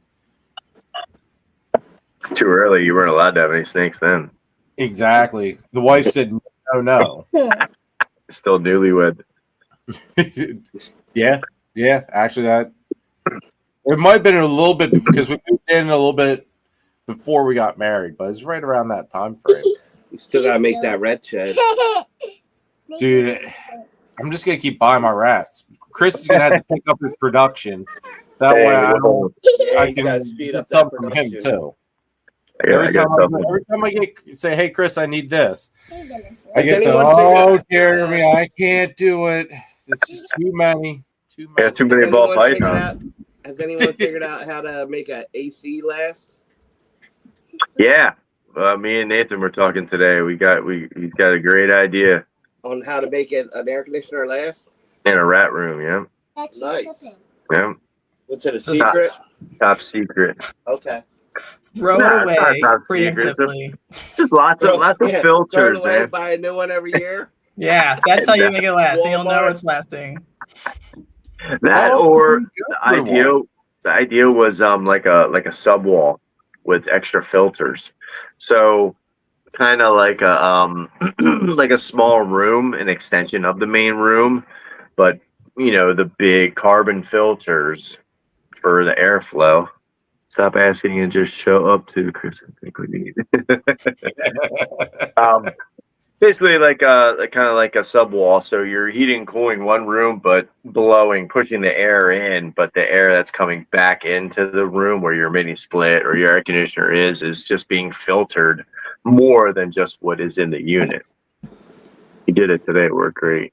You know what I mean? So, like, say your rat room's 10 by 10.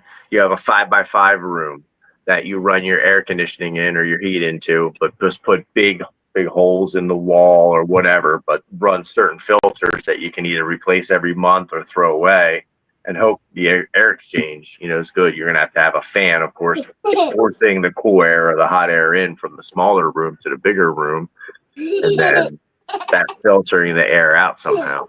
So I think it can be done. I mean, we'll find out how efficient it is. So it's almost kind of like doing like an extremely large false wall type of deal. Exactly, like your false wall in an incubator. Yep, same aspect, but with big filters and bigger fans, depending on which way you got to move the air. That's some creative thinking. We'll see. That's Nathan's mind for you. I will show you when I'm done. Yeah, I'm curious to see how it works. So Nate's actually in the process of doing it then. Yep. Nice. I mean, it makes sense. I mean, you think about it, but I can see the filtration being the big pain in the ass too. Oh yeah, my mini split cooked in like 2 years. So how much does mini split cost? Yeah, I don't know if it was between the dander or if it was the pneumonia, but their motherboard just cooked something on the motherboard fried, and I was like, whatever, screw it. Just put more fans in there. Because we don't hit 110, but we have, last summer, we hit a couple of days, it was like 95, 96, and I had to put up like almost like a black tarp to keep the sun from beating in. It was still, it was still hot. It was still 90 degrees, but at least the sun wasn't beating in the actual shed itself. And it was hot. I think mini splits are just like particularly susceptible to failing in the situations we put them through, though, because they're bringing so much of the air internally. So like I'm on maybe like team like very not cheap, but like knowing your AC unit will die, so you get once a year 12,000 BTU unit, and you hope it lasts 2 years, and that's just your $500 expense for the year. Keep an extra one in the garage for replacement, and like you do a window unit, then it's. Hey, do you even need something that big? Like, I mean, I guess it depends on the size of your room, right? Well, you're trying to cool your snake room down too, right? Yeah. So that's your different. Yeah, you need that. Whereas I have a 10 by 20 shed that's separate. So I could literally run like just like a little 6,000 BTU exactly unit. Just turn on when it's a crisis. Otherwise, just use airflow. And I would only use it when it was 95 degrees, and I would set it at 80, and it would just basically be to cut the humidity. It would feel like 60 in there, but even if it was 80 degrees, there was no humidity, and they were fine with that. Right. Yeah. And so then you wouldn't want a mini split for that, because I think you're asking the mini split to go from ammonia. You want a cheaper unit that you just like buy 100. If you're doing like 6,000 BTUs, what are those, $150? Yeah, $150. But the thing was, prior to that, I wanted it for the heat as well, but I didn't have as many rats. So I needed to heat it a little bit, but now I have enough rats that I don't need to heat. So yes, quite frankly, the only time I'm worried about it is when we hit them 95-degree days. And now I'm just going to go buy a cheap air conditioner, yank that mini split, and just put a hole where that was. And like you said, if it lasts 2 years, then hey, it's a write-off. The mini split was $1,000, and that lasted 2 years, So damn, I thought you got more out of that. Nah, only about 2 years. Yeah, I had a 36,000 BTU unit that was only got 2 years also, and that was a lot of money. Yeah. So like, and I was running filters, opening the door every night to do a full air exchange. It doesn't matter. Like, they make dander, they make dust. You can't stop them. It's you know. brutal. I try to keep up cleaning, and my like, there's so much dust and dirt and just dander on the walls, and like, I'm always sweeping. I'm always sweeping the walls, and it's nonstop. Like, no matter what you do, like, I almost want to go with an air hose and just blow it out in the summer, but it's just it's a rat shed. That's what it is. That's what it's used for. Yeah, Yeah, yeah. I am on team like the least BTUs you need, basically a disposable AC unit you can go get off the shelf somewhere if it goes. Have an extra one in your garage and just plug and play. Because that's, I think, what most people do down here. Yep. Can you buy a new head for yours and just keep the outdoor? No. Who, me? Yeah. Yeah, I probably could. I could probably buy a new air door, then evacuate the outdoor and just get the head and whatnot. But it's just not worth it. Like I said, I'm not using the heat during the winter now, so what's the point? I'll go to Ollie's and just buy 3 or 4 cheap $100 ones and just sit on them. I got the room for storage. That's what I do with my heater. I buy a couple of oil-filled heaters and buy the extended warranty. They go in a year because you're running them constantly. I run one in the snake room just to maintain ambient. And just from them running all year long, they eventually die and take it in and swap it out. Huh. So if you can get a small warranty on an air conditioner, you could even do that too. Yeah. Chris, what's your temp drop to in your snake room during the wintertime? Out Out the heater. Well, sir, the ambient. Yeah, like just your ambient temp without the heater going. I don't let the ambient go much lower than 76, 75 because my one hatchling rack doesn't have heat. So I don't let it drop below 76, 75. Okay. But then everything else is, spaced so that like, the bloods are close to the door and outside wall on their own unit and, things like that. Yeah, strategically placed. No, yeah, the reason I ask is like when I did the knock down the wall for the expansion, I was expecting a huge temp drop, and temps actually stayed basically the same. Like before I knocked the wall down, wintertime, I was sitting at about 73, 74. Knocked down the wall, and it actually still stayed around 73, 74. Well, it's probably better insulated too. It does have 1-inch foam board on the outside, 2x4s, and then 1/2-inch foam board on the inside, plus the drywall. So, it is well insulated, but still, I expected like a little bit more of a drop. That's why, like, when you're saying about the oil heater, I'm there thinking, it's like, damn, how cold does it freaking get in your room?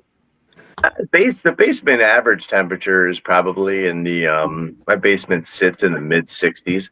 So on the colubrid side where all the Pituophis are, I'd say the nighttime lows when all the heat cuts off in the winter time, well, they're hybrid. They're hibernating in the winter, but right now it's probably 65, 64 maybe over there. And then their lights kick on in the morning. It might come up into the low 70s. And when they get a little bit of heat, goes up a little bit more. But just basement temps. Concrete floor, it's a little bit cooler. Now, for both of you and Jess, during the wintertime, do you guys take your colubrids and stuff out and brumate them in a totally different area? Or do you just cut the power to the racks and stuff and just let the natural air temp and then they'll just do their own thing?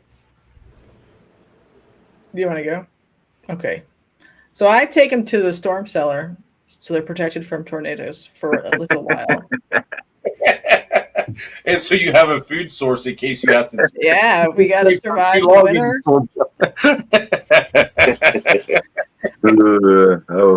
If I don't feel like it, I let my building get kind of cold because they're fine. They all have secondary heat, so I could unplug, and I did this year because I just didn't feel like dragging 150 extra corn snakes. I just did the stuff that was more sensitive to needing to be cold. But it's so hot here in the winter a lot. It will randomly be 80. You kind of need it if it's something that thinks it needs to brumate hard. I see. I guess I never even. I guess I always think everybody, like when wintertime comes, I think everybody gets cold as hell like we do. And I need to remember that not everybody gets to experience the glory of winter and freeze their ass. What are you, Southern Oklahoma? Mm-hmm. Okay. I'm like 40 minutes from the Texas border. Yeah, you definitely don't see too cold that often, though. Yeah, I mean, like we'll get Arctic blasted up our assholes just like everybody else, but you need the Gulf Stream to go down low enough to happen. So we were 4 2 weeks ago and 80 this week. Oh, Oh my God. So if the God, I Gulf would get Stream so moves sick. up, I would get so sick. I thought Pennsylvania's weather was horrible. That sucks. What's so up, Chris? and we What up, don't get Chris? Arctic blasted that much. It's just like 1 or 2 times a year if the Gulf Stream gets weak. That's why Texas had its problem a couple of years ago. That was real bad. Yep. It's because they're like, whoopsie. They've got called the pants now. Right. That's like the world going through menopause, it sounds like. Well, yeah. And then, like, it depends on if you get weather off of the Gulf or off of the desert. Like, is it a dry, weird... Like, sometimes we'll get sandstorms. Like, it's the end of the world. And I'm just like, what's going on? But otherwise, it's okay. It's hard to, like, hard brewmate anything here without a refrigerator. But the storm cellar is the best. But I had to move back my brewmation time 2 months because it's just not cold here in October, even a little bit. It starts to be cold in January, sort of. And, it's different. What temps have you gotten down to in there? Have you documented it? Like mid 60s. It's still not even cold enough. You can't even break 60. You can't even break 60 down there. Mm-mm. Jeez. Ground is hot and nasty. Maybe if I like dug it down, but it's like partially attached to the house. So I'll do stuff like open up the garage door and like blow cold air. And my husband loves this, by the way. Blow cold air into the house, through the garage, down into the thing. But you're trying to like de-insulate the basement, like cool it down. Like it'll be warmer down there than it is in the garage. It's right out. I don't know. This is a weird place to breed colubrids. I'll tell you what. Can make it challenging, definitely. Well, I was just that's just like a whole other hurdle you got to jump through. You're working with the wrong stuff for your area, Jess. Yeah, plus I don't even think you have humidity. Yeah, some people will like. This is very dangerous, so I don't recommend it. Like because they know the garage can get colder, they'll like put a heater in the garage to warm the garage up to 50. But then like you'll have huge swings because it'll be 80, 50. And so you end up like hyper managing them. I'd rather just have them downstairs in the storm cellar at 65 and just I don't have to manage you. You just go down here. Geothermal temp. Yeah. Yep. There was a guy who did that, and then like the thermostat on his heater went out, and he cooked all of his hogs a couple of years ago, trying to do like the garage method because they're like in a tight spot because he like insulated it. Yeah. Like weather, Oh, that's the worst. Mm-hmm. Just be careful. Thermostats suck. Sometimes. I can get away with. I take all mine out. I only have 20 cages right now. I'm coming into a spot where I have 21 snakes that I want to breed, 22 snakes that I want to breed. So I've expanded my colubrid wall. So I either got to sell 2 or figure something out. But I take them all out and I put them in the corner of the basement because it gets 60, high 50s. I can get down to at some points. I've hit 55, but it averages around like 60, 62, and that's been working for the last, I don't know, 4 years breeding here. So it works for me. I haven't had any issues having to get anything too cold. So, yeah. Now, is there a certain time span you guys have to keep them in brumation for them to have a successful season? I should have thought of this question when we had Joel on. Thank you, God, you were freaking blank. Yeah, we had Joel on last week. I don't. Go ahead, Jessica. I think so. It depends on the species. Some of them they don't care. Like you could like unplug the heat, put a blanket on them for 4 weeks, and they'd be like, "I brumated." It's like, "Thank you, that was enough." But some of them are really, really care. They want it to be 45. They want to be down there for 3 months, and if they see a peep of light, they're not going to make a single sperm, not even one sperm. But it's mostly a range. But a lot of stuff we keep in captivity, it doesn't really. You're mostly brumating to sync things up. They don't actually need it.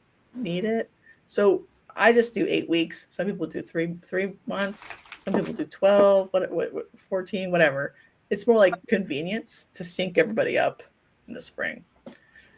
But you don't actually have to for most of the common stuff. Like corn snakes would probably breed whenever if they just felt like it was a good time. If you didn't brumate them at all. Yeah, my milks were active during brumation. Mm-hmm. And they brumated for like 2 months. It makes you wonder if they need to get colder then if they're that active. Yeah. But like Jessica said, all species are different, and I've come to realize that. I mean, just think about geographical locations where everything's from, localities. But there's some people that don't brumate anything, and they breed every year and have successful fertilization, everything. Like what's his name? CF snakes. What's his name? I just drew a complete blank. CF though, he was talking about his, and he doesn't brumate anything, and he's successful with his bowls and all his stuff. Well, So apparently Corey Woods brumates his ball pythons. Well, he freezes his, man. They were down in like the 40s or something. Yeah, wow. Yeah, that's ballsy, man. Yeah. If the people tried doing that, man, they'd have RIs everywhere. Yeah. That's one thing I'm gonna have, like I've said before, though. I'm gonna have to get over that with the diamonds. When the diamonds start getting up to size, I'm gonna have to suck it up and put them through a cold winter to try to get a clutch out of them.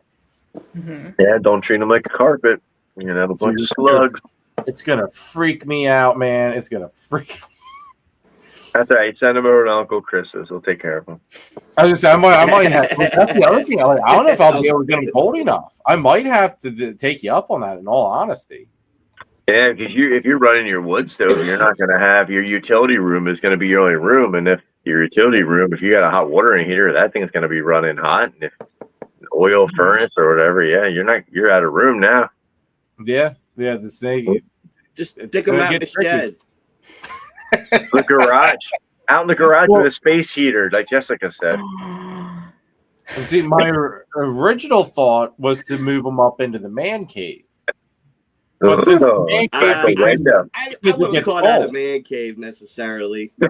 The garage might be a good idea if you're the one managing their extra heat. Like it's cold as ass until you turn on the radiant heat panel each morning, and it's not careening out of control like this little mini space heater. I don't know. It just depends on how stable your exterior temperature is in your region, and then in the garage. You're cold enough, it's probably fine. You can buy a manage around refrigerator. What, Chris? Just buy a refrigerator. A little too cold. Set it at for a diamond. Set it at 55. Whatever they need. Guess it could. More like a nerd shit. What do you want to get diamonds down to? 60, 50, 50? You're supposed to get them down into the 50s. Mid-50s. You could set 50 on a refrigerator. Oh no, I like the idea of your man cave. Crack the window and give them a supplementary heat source, and just set that heat source at 55 and let them go. But see, here's the kicker: the man cave is now the bedroom because Hare wanted a playroom for the kids. Oh, you're screwed then. The garage is now access the diamonds going up to the man cave. Stop calling it a man cave. Your answer.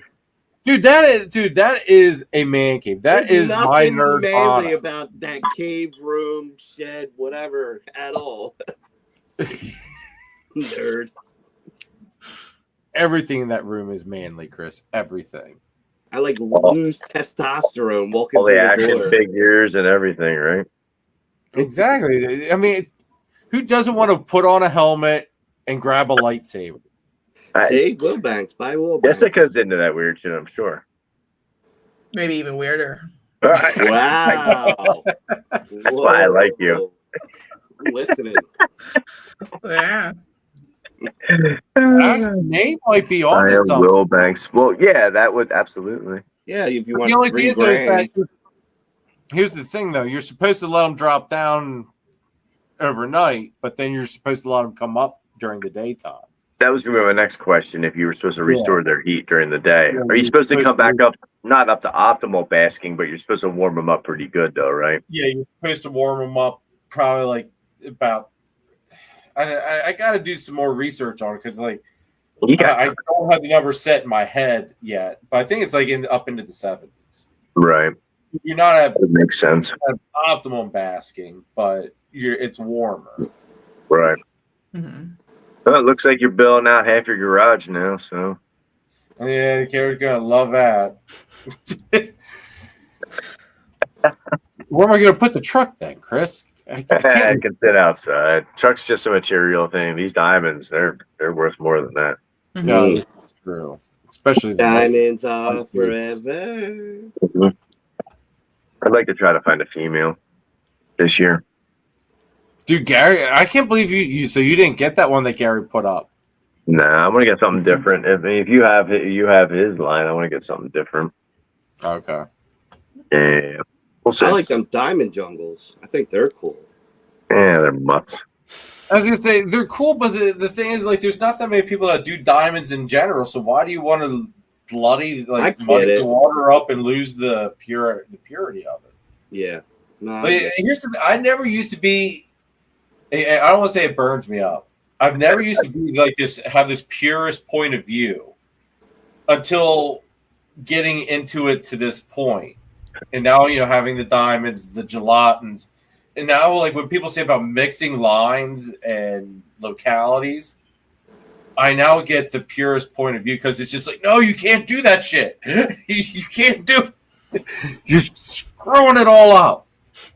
Well, you can, but it's frowned upon certain things. Yeah, I mean, I'll say diamond jungle jags, some of the most beautiful carpet pythons you'll ever come across. But They're jag. I was gonna say that you've got the jag stuff going on. You're mixing the diamonds into it, so then that's a thing of pure diamonds you could have had, like, because there's not many diamonds around. I'm noticing. Yeah. Chris, because people aren't as good at breeding them. I think that's why jungle jags or jungle diamond crosses exist. It's because they were an easier pairing to do. Yeah. People failed at getting a female to ovulate, and then they're like, "Well, I'll just use the male in my jungles." That's true. Them stardusts are beautiful. Mm-hmm. Yeah. I've never seen them. Actually, speaking of crosses, though, too, Nate, how's your girl looking? Is she like going in the shed yet? Ovulating? Anything? You took a different male over there, right? No. After I took Xena, after I brought Xena home, that was it. Oh, Nate okay. said, Nate's exact words were, if that SOB didn't get the job done in the couple of months he was there, he wasn't going to do it. All right. We'll see. And here's the response I expected out of him, too. Anyway, hands up in the air. Sorry, Nate. She'll make a nice belt. Yeah, right. He's the most laid back person on that whole thing. Like, I think I've been more concerned about if his snake was pregnant than what he's been. Does anybody have any eggs on the ground yet? Not many. Of what species? Anything. I had a clutch hatch. It was laid in January. It laid in January. Yeah, Ball pythons python? breed whatever the fuck they want. Yeah, pretty Don't much. give a shit. I had like 2 clutches hatch in December. I don't know. It's all the time. It's all the time. Wow, nice. Are you breeding year round?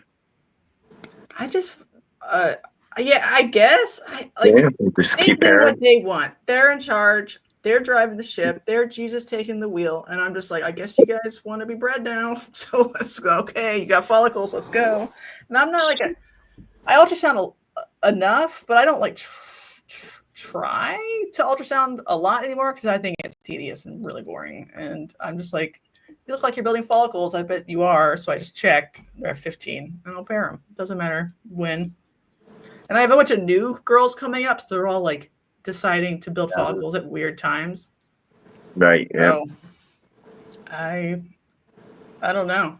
It looks like I have like follicles in like the het tri-stripe holdbacks I have finally. Oh, Like for the first time. So like, I don't know. That's why I'm like, I need to get rid of some snakes because I like want to breed these like new younger females. And I'm like, I do not need as many of this stuff that I have. You know. What's some of your big? What's some of your most anticipated stuff for this year, Jess? Tri-stripe stuff. I have a het monsoon male, but I'm doing hopefully novel things with him. That's the dream. But then you realize someone already has a 17 gene version of it, whatever. So like, whatever. I can't keep up. So I'll just do what I want at this point. Did they get that monsoon test out yet? No, thank God. Hopefully they never do. Because I'd like to have it be worth something. Keep that equity up on that boy. Yeah, fuck, stop. CharlieStop.com. Hashtag please.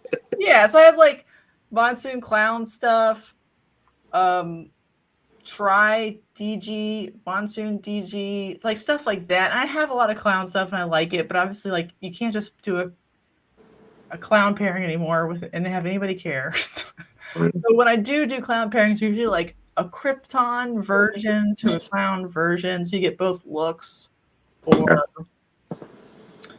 Or I think the try clown is good, so we'll do that for fun, like make double heads for that. But I'm sitting on a bunch of like weird doubles from last year.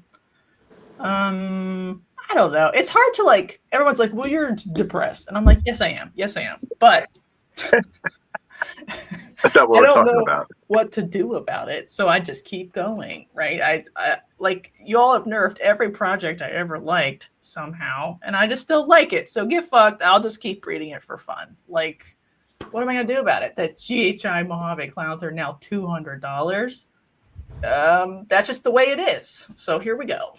I'll just keep liking it, you know. But GHI clowns, I think, still hold a good spot. So I think if you're still in that project, I still think you can make I think you could still probably make a 1K clown with GHI in it.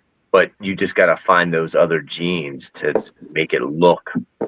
Will anybody buy a 1K clown? I think so. I think the right people would. It's just got to have the right genetics in it, though.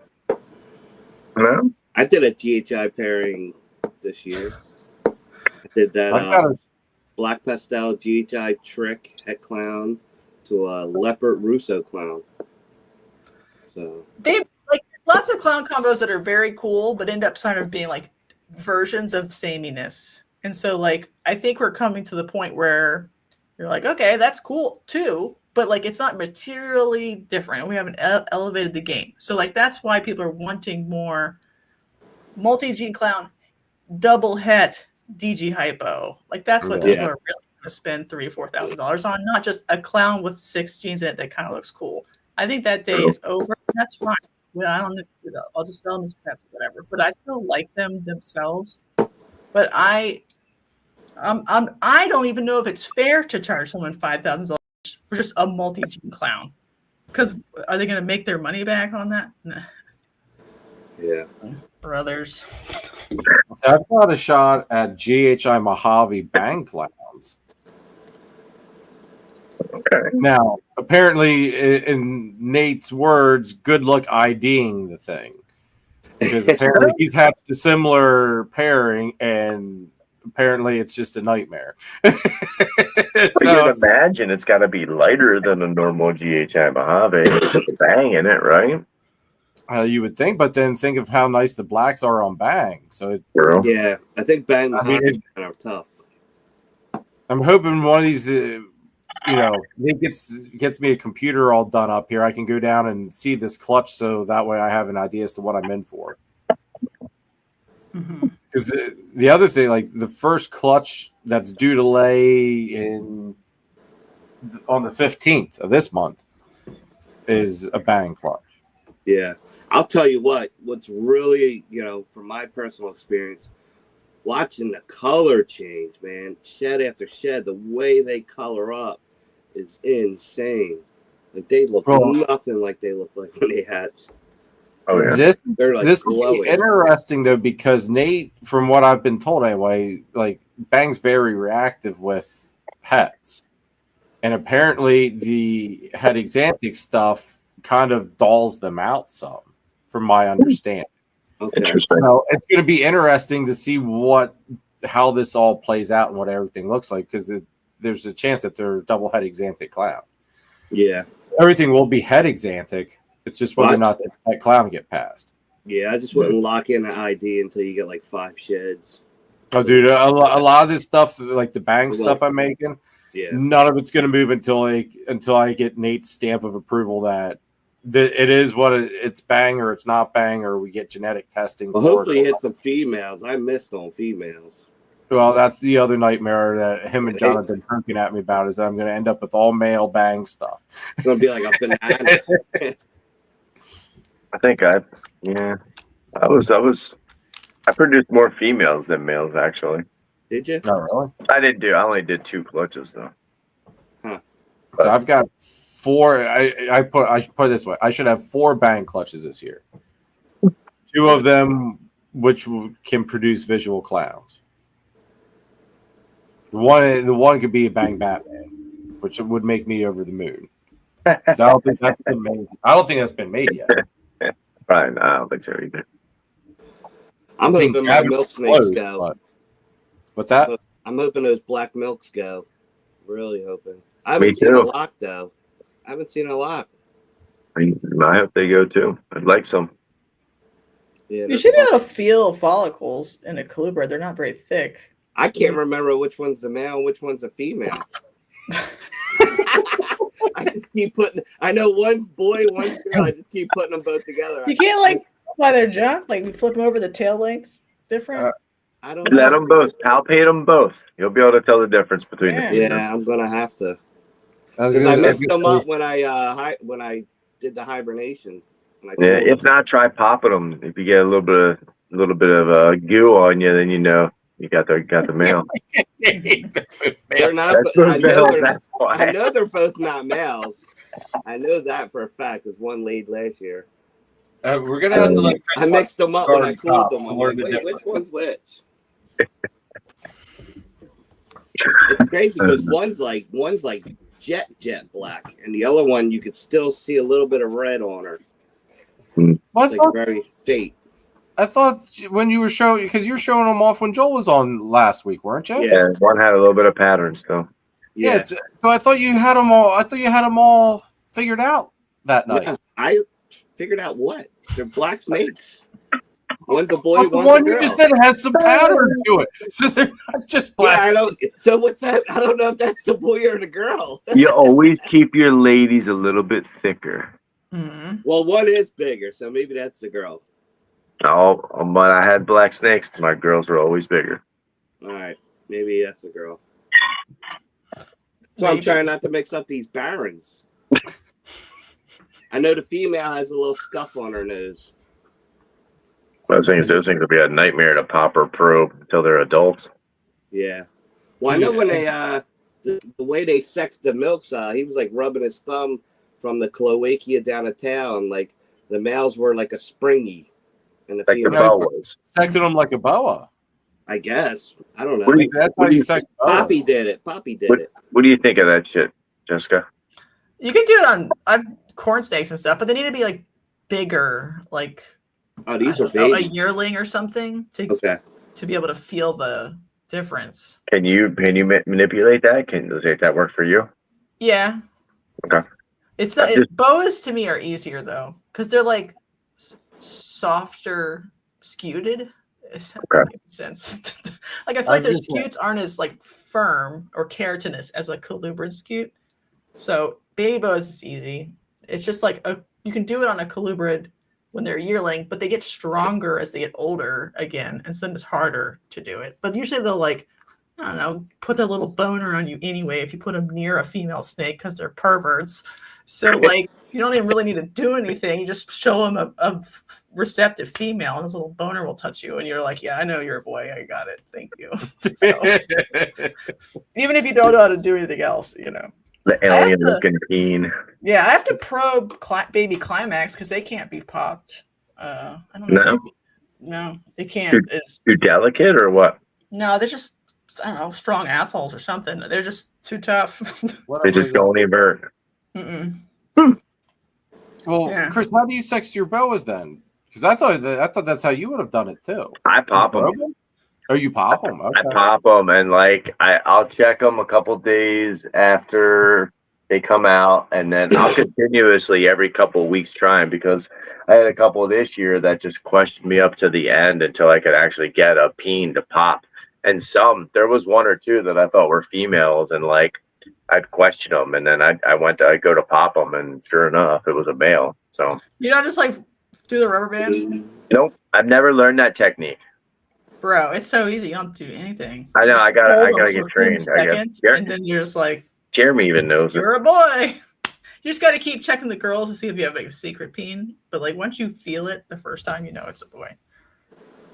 I mean, Sorrentino's going to be up all night. Yeah, not me. He knows that. Yeah. Jeremy should have did that with his 2 carpets. Dude, you can't do carpets like that though. That's the thing. You can't he had 2 males making love. Dude, their peens don't spring. What's that? Their peens don't. It doesn't work like a boa. No, no, you can't. At least I've tried it after I found out about how to sex a boa, and I don't feel anything different. So how do they pop? Do they pop like a ball or? Yeah, you can pop a carpet like a ball. Yeah, that's how I sex the babies. I pop them right away after they've had their shed, and sex them from there. Like you can feel a male ball python's hemipenes through his tail too, but it doesn't feel the same. Where you're like dragging on something that's like retracting back. It feels like, I don't know, there's a space and then like a drop off. Like there's a cavity, but it doesn't move the same as like a baby boa, like the little bump. So so it's so indistinct on a ball python. Maybe like the mechanism is equally indistinct on a carpet.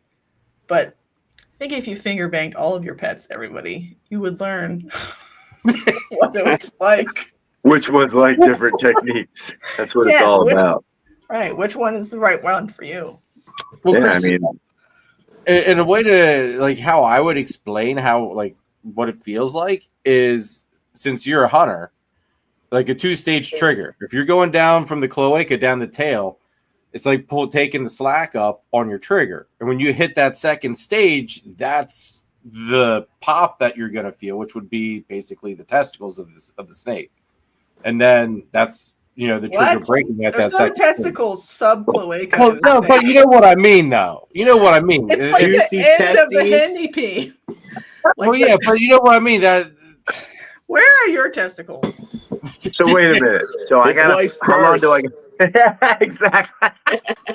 They're up in the dresser next to the bed. What is going on here? From the nightstand. So wait, how do I fluff my boa now? You have to compliment them. Oh, sexy boy. Yeah, take them. Yeah, I mean, like you. They're super cool guys. Show me them juicy testes. That's how Mike described it to me, because it's like you go down and then you hit the nuts of it and then it pops over the. Like if you think about like other people's genitalia, a hemipene is like a structure that can fill with blood and become engorged, right? So it's actually stretchy. So it's in a flaccid state. So it's actually like a piece of stretchy material. So you're actually like, when you rub your finger down, you're stretching it out and it goes pop and it pops back. That's what the pop is. You're like rolling off the head of the hemipene. Okay. Well, I'm wondering if I keep. Yeah, I was just going off of how Mike described it to me. I've learned something here on this one now. They might. I mean, give it a whirl. I mean, what you do on your own time is your shit. Right. Sweet. Oh, God. What if I put this snake on something vibrating? Will the hemipenes just pop out? Only if it's a girl snake. Yeah, stick her on the washer. Yeah, you're gonna, next year, Chris is going to be artificially inseminating all the snakes. Balls Guaranteed. deep. They stop there. Listen, Oh God. Oh God. Jessica, what shows are you going to be at coming up? Are you doing any more shows, or are you going rogue and saying F the show I circuit? would love to go rogue. That'd be fire. I got Dallas and the RBC. What's that? The 29th? Okay, March. March? Yeah, Okay. that'll be cool. I think. I don't know. I hope so. Oh God. I swear, if they bring 10,000 extra people for the dumb pet people, it will totally be worth it. I'll be like, Oh, thank yeah. God. I will kiss your feet, whatever. For sure. Free mouth hugs behind the fucking back of the Arby's. 2020. So, is it official? It's a pet show? Mm-hmm. Okay. All right. I could get behind that. Oaks used to do a pet show, an all-American or all-around animal show once a year, right, Chris? Yeah, what happened to that? I don't know, but that would was bring cool. so many people through the door, and they'd Yeah. still have a little corner, a reptile corner. Mm-hmm. And they haven't had one of them because they would open up like all the halls. You know, when we do our oak shows, it's like just hall C. But when it was that all animal show, it was the whole fucking complex. It was they had cool APs, cats and dogs. they had tigers, they had dogs, they had cats. It was like it was They like had going up. RVs. Yeah, it was like an outdoor show basically. Yeah. It's kind of what up in Canada when we went to the what was that? CRB. CRB. Even the window guy was there. It had all the animals through it. It wasn't just reptiles, so I think that definitely would bring in more people. Yeah, the gutter people and stuff like and that. they don't even all have to want to buy a snake. Like if even 5% of them maybe get the feeling to want to buy a new pet of any kind, that's a lot more money floating around that room, period. If some of them want a sticker or wood or whatever, that's going to be way better than like the 400 vendors now or whatever it is. It's a lot. Just like fighting for whatever's going on. Yeah, like so it's the same time to like animal. get new people in the hobby. So whatever people want to do, good, try it. I think Jersey's doing one of them. Really, Jersey? Yeah, Jersey. All states. Jeez. I had to look it up, but there was I got a notification for like Jersey. Jersey's doing something. Check it out. That could be a good thing. Yeah. Mhm. What about any other big shows? Are you coming into any AARPEs? You trying to get to any SEREs? Like in I'm doing August? Denver and Kansas ARPE. Kansas. When's the Kansas one? May. Thanks. May. I did that one in December. It was okay. I feel like it could be. I feel like it's gonna be fire. It's gonna like slap because the place is beautiful. There's like a grassy like thing, and they're like, we're gonna have pizzas on the grass when we're done. I'm like, fuck yeah! I don't have to go anywhere. I just have pizza on the grass afterwards. Yes. Just need a margarita. I'll do whatever. Like, get a Margaritaville going. Well, nobody has to leave. We're already all parked. The show's there. The place is nice. It's going to be fire. You can get drunk and pass out in the grass. Yeah. Everyone should And go. look at the That's what I'm saying. stars. What city is that in? Oh, it's actually in Overland Park, Kansas, which is in like Kansas City, like a bougie suburb area. All right. Well, when's Tinley? Isn't Tinley in March? Yeah, It's in October. 2 weeks, right? Mm-hmm. Yeah. Spring Tinley, and then there's a AARPE in April, the week before Easter, in Charlotte.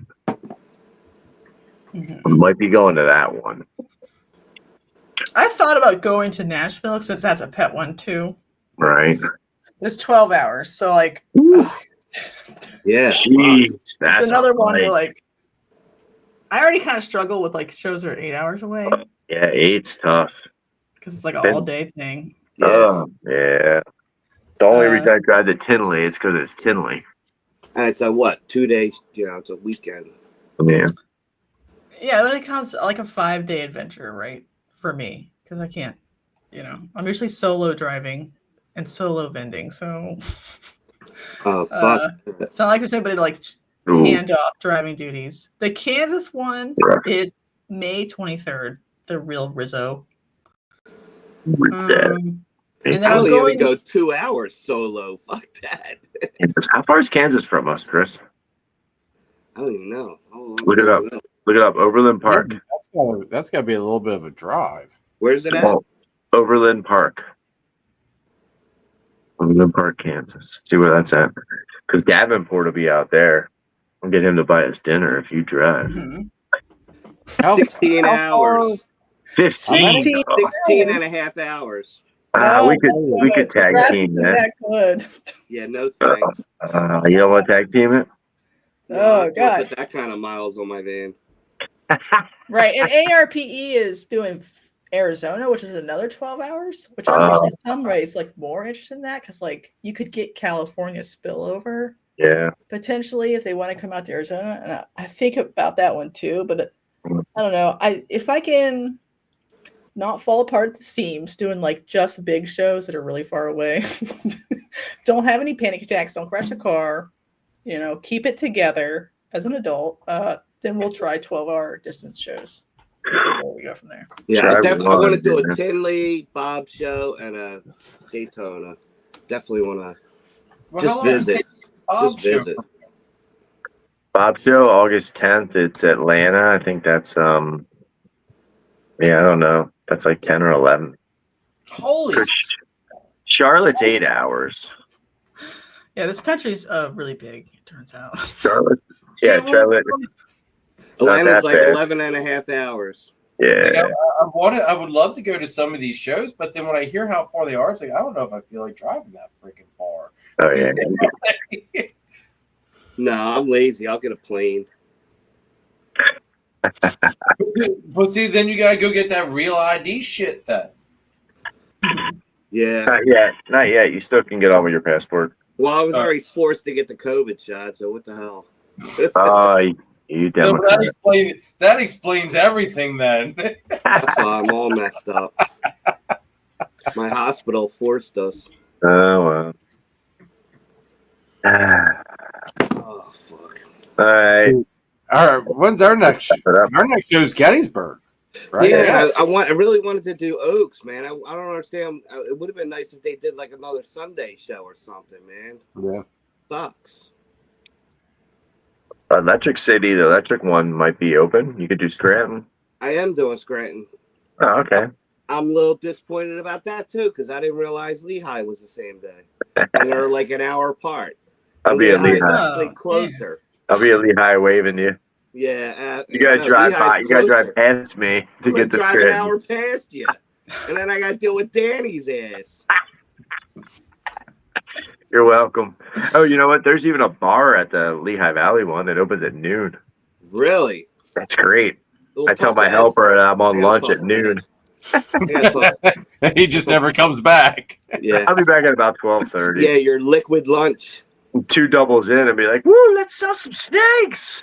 Yeah, give me $5. Let's go. You want to hold a snake? Here you go. Free cocoa with a snake. Oh, Brittany's not doing Gettysburg. She's gonna be at Oaks. What the world, Brittany? Come on. It's closer. It's definitely closer. Yeah. So you guys need like 10 to 15 more shows a year? Is that perfect? Yeah, PA, they play games, they overlap each other, and yeah. This year, like we said backstage, this year Gettysburg and Oaks, they run concurrent July and March. I'm assuming it's not their fault. It was literally just they were forced to book those days by the people. So like I don't ever hold it against anybody, but it just hurt everybody involved. Yeah, like vendors, them because their door sucks. Whatever. It just sucks because I like doing both shows. Yeah. But Gettysburg's got my heart. And then this Lehigh Valley one is a newer show. This is only their 3rd show, and now it's on the same Sunday as one that's in Scranton, and it's only like you said, an hour away from each other up the turnpike.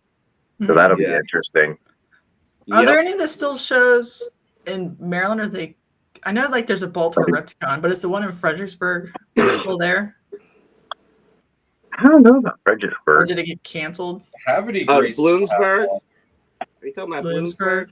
Bloomsburg? No, There used to be like the Bloomsburg. one that was like Alright. related. You know when the Stanton one used to be the Inwood one, like that one? They had one in Maryland too. I'm just like, instead of having 87,000 in PA, you could just like drive 30 miles south and like hit a different demographic of people. Just Yeah. Yep, on the other side of Maryland, West Philadelphia. Virginia. There's millions of people there too. Insane. I was there for a while. I was doing like 2 shows a month. And I mean, and it's nice when you've got the babies to do it. But now, like, I had someone get a hold of me this week, ask me if I was going to be at Carlisle today or yesterday. And it's like, I don't have anything. I don't even have any, like, I don't have enough to justify doing any show that I don't already have booked until I get babies in. Right. Yeah. More inventory. Yeah. I mean, I've got literally like 10 babies from last year left. That's it. Like, it sucks because, you know, I like going to the shows, but I'm not going to just throw money up in the air.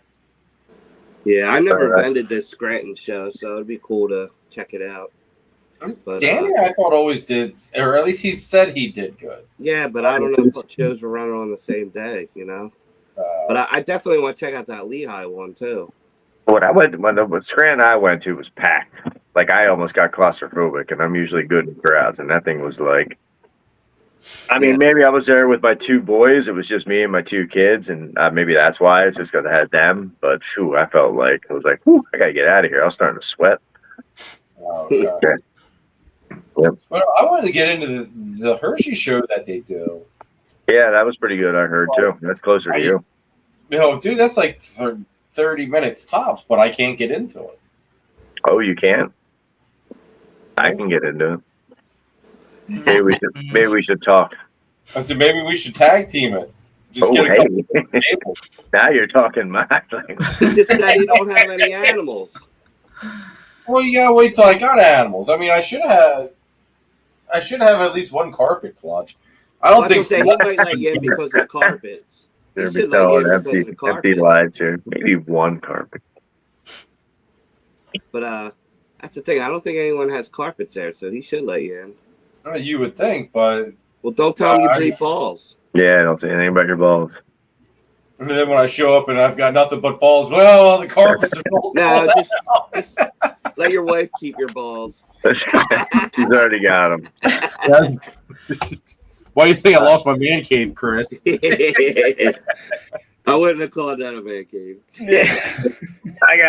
I got one last question for Jessica, and then I think we can let her go unless you guys got something for her. Out of everything that you're breeding this year, what would you say the most exciting thing that you're just like anticipating, or you hope to breed, or you're looking forward to breed, even if you've bred it before? Is there anything that's really just like tickling your fancy that you're like giddy about? Is it weird? I don't know. But it can be more than one. I'll accept 2. So I want to like figure out why I can't breed Diones correctly. So probably that. And then like second would be like Kinnerly Eye, because they're so weird. So weird. They're what's going on with the Diones?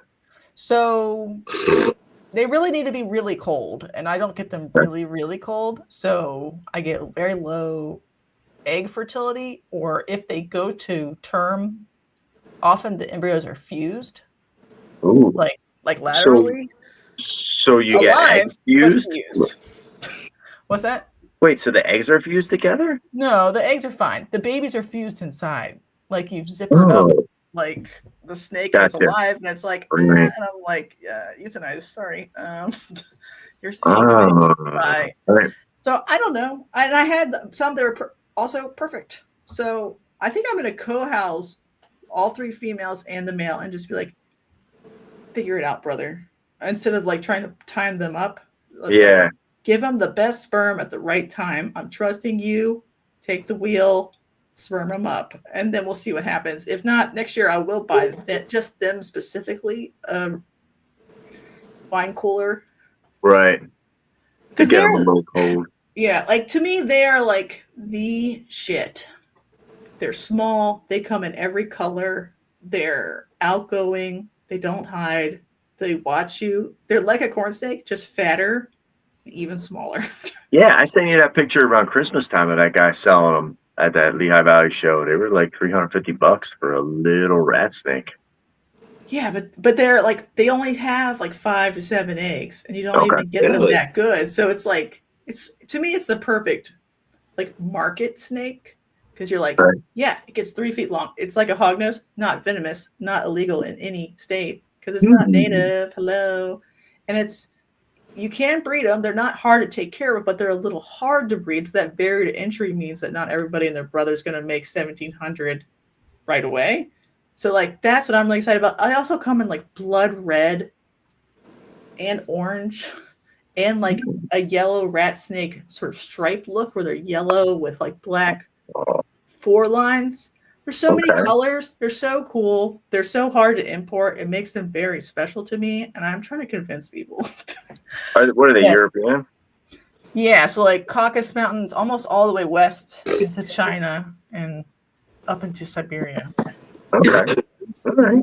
Oh shit! It sounds a lot more interesting now. All right. What was the other species? Probably Mexican hognoses. Mexican hogs. They're just weird. Bigger, weird color, pattern. Meaner. It's like personality. Like they'll scream at you.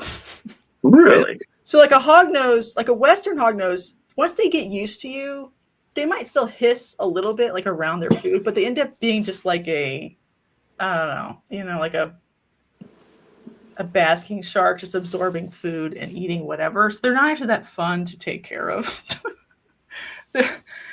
But Mexicans are smarter. That's what I'm saying.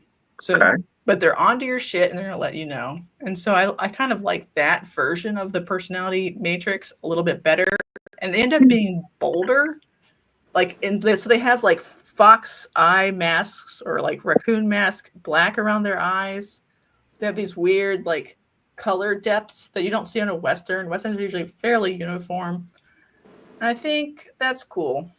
So that's where I'm at with like favorites, but my male might be a little small. So I don't know if I want him to die. Yeah. You know. Are you still doing the Japanese cave geckos? I remember you talked about them. Okay. I feel like I haven't locked in them. So I don't want to sell any. You ever done that? Just been like, I don't feel like I'm doing them correctly. Yeah. I think they need a certain amount of supplemental heat, which I agree with, but then I don't have a system that's like low enough. So I need to go like make up a new system. And then sometimes the dubia roach will escape the thing, burrow down, eat their eggs before I could find it. So I make babies, and then I'm like, I'm just going to try to raise you up. That's where I'm at right now. I'm just like perfecting the system. Because I have such a snake-based system that I think I'm just wrong, you know? I remember the first time I heard about them was you talking about them on the podcast. And I thought they still have them. A badass looking little gecko. Yeah. Looking. There's almost like with anything, like you have these, if you have large numbers of animals, you have processes or whatever. When you bring in something new, it's eating bugs. I just spend a lot of time like, this is sort of like a fun thing, so I'm not that focused on it. And then I'm like, whoopsie, the dubia ate their eggs again because I didn't check for eggs fast enough. And then it just sort of cascades. But I still have all of them. And I have leopard geckos too, but I treat them as like pets, hobby pets. I don't know, you know. It's not your, I don't want to say bread and butter project, but it's your fun project. It's for fun. I would love more species, but then I think about like, I need a room that's colder than my building is in the summer to effectively keep. Like I like Urodactylotes a lot too. I think they're badass. I'd have like 20, but then I'm like, can I set up a cool room? Maybe I should, because I have Jap rats and they don't like it in that building either. So there's processes, and I just don't think I'm ready to like sell any, because I think I kind of suck at keeping them. Because I'm like, well, keep losing eggs.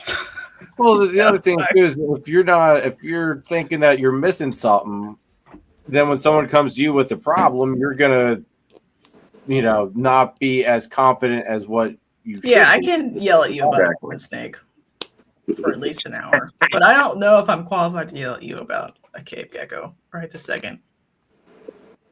Speaking of geckos, what are your feelings? Have you ever kept or had morning geckos? And what are your feelings on, like, I don't know, having them as just like as a feeder? Because I'm on this morning gecko kick. I think people Yeah, they're cool. should, but I would probably use an easier gecko. You think they're tough to handle, morning No, geckos? I just think there's like other parthenogenic ones that get bigger, so the babies are bigger to start with, Like what? like Benoist geckos, and then other ones are more prolific. So they're not parthenogenic, but they're very prolific. Like It's a pair, okay. like you get like a colony. Like some people make so many like panther geckos that they're like, fuck, $5, please take them. Like they are mature and laying eggs at 6 months, and they have an insane reproductive capacity if given enough food. So like if you just want volume of feeders, I wouldn't actually even do the parthenogenic ones because they're always a little bit slower. I would actually do other species instead. Or if you need size, leopard geckos technically. No offense, leopard gecko people. Now, I like the are they all electric blue treated? geckos. Oh, those things are neat. Some of them, like the But Tecker. every one of them on Morph Market, it's all example photos. Every single one. Mm-hmm. Like a nose would be fine if you live near a nose for a feeder, but if you want like a clean feeder and you make it yourself, you don't actually want something that needs UVB because then it costs a lot to produce unless you whatever just happen to have a lot of UVB lights laying around. But panther geckos. Right. Yeah, I want to talk a little bit more about geckos. Just lights out. Whoa. So what happened, Chris? It's after dark now, everybody. Ooh.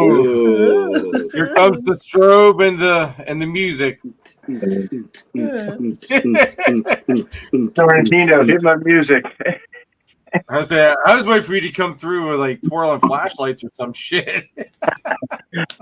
But no, I definitely want to. I want to reach out to you, Jessica, and talk a little bit more on geckos and feeder geckos because I'm just kind of entering that realm, and I want something just to have on hand because I if it comes down to it, if the scrubs go, or if green tree pythons do go, or something like that, that I do need like a gecko feeder species or something like that. I just want to learn a little bit more and mess with them, I think beforehand.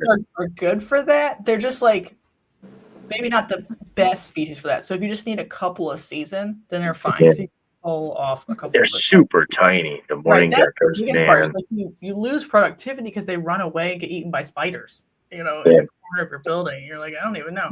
I got three of them, and they're maybe an inch and a half. They're super tiny, so it's definitely experimental.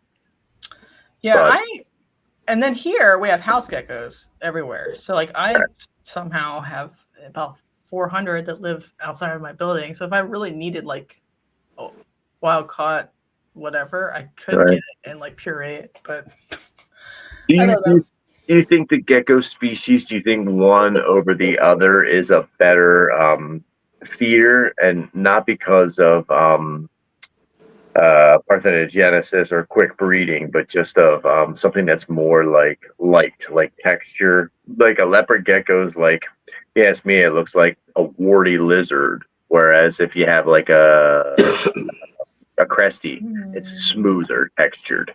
You think that affects anything with scent, or I don't know? Have you ever you've touched the tubercles on a leopard gecko? They're not exactly like Brillo pads. They're still like pliable, right? And if you were a baby scrub, you'd probably be eating lots of little weird little geckos. Like anything that moves, almost, right? Yeah, Benoist are native to Australia anyway, so they're used to like a desert type. So I think it'd be fine. It's more about like having the right cohort feeder at the right time when you have babies.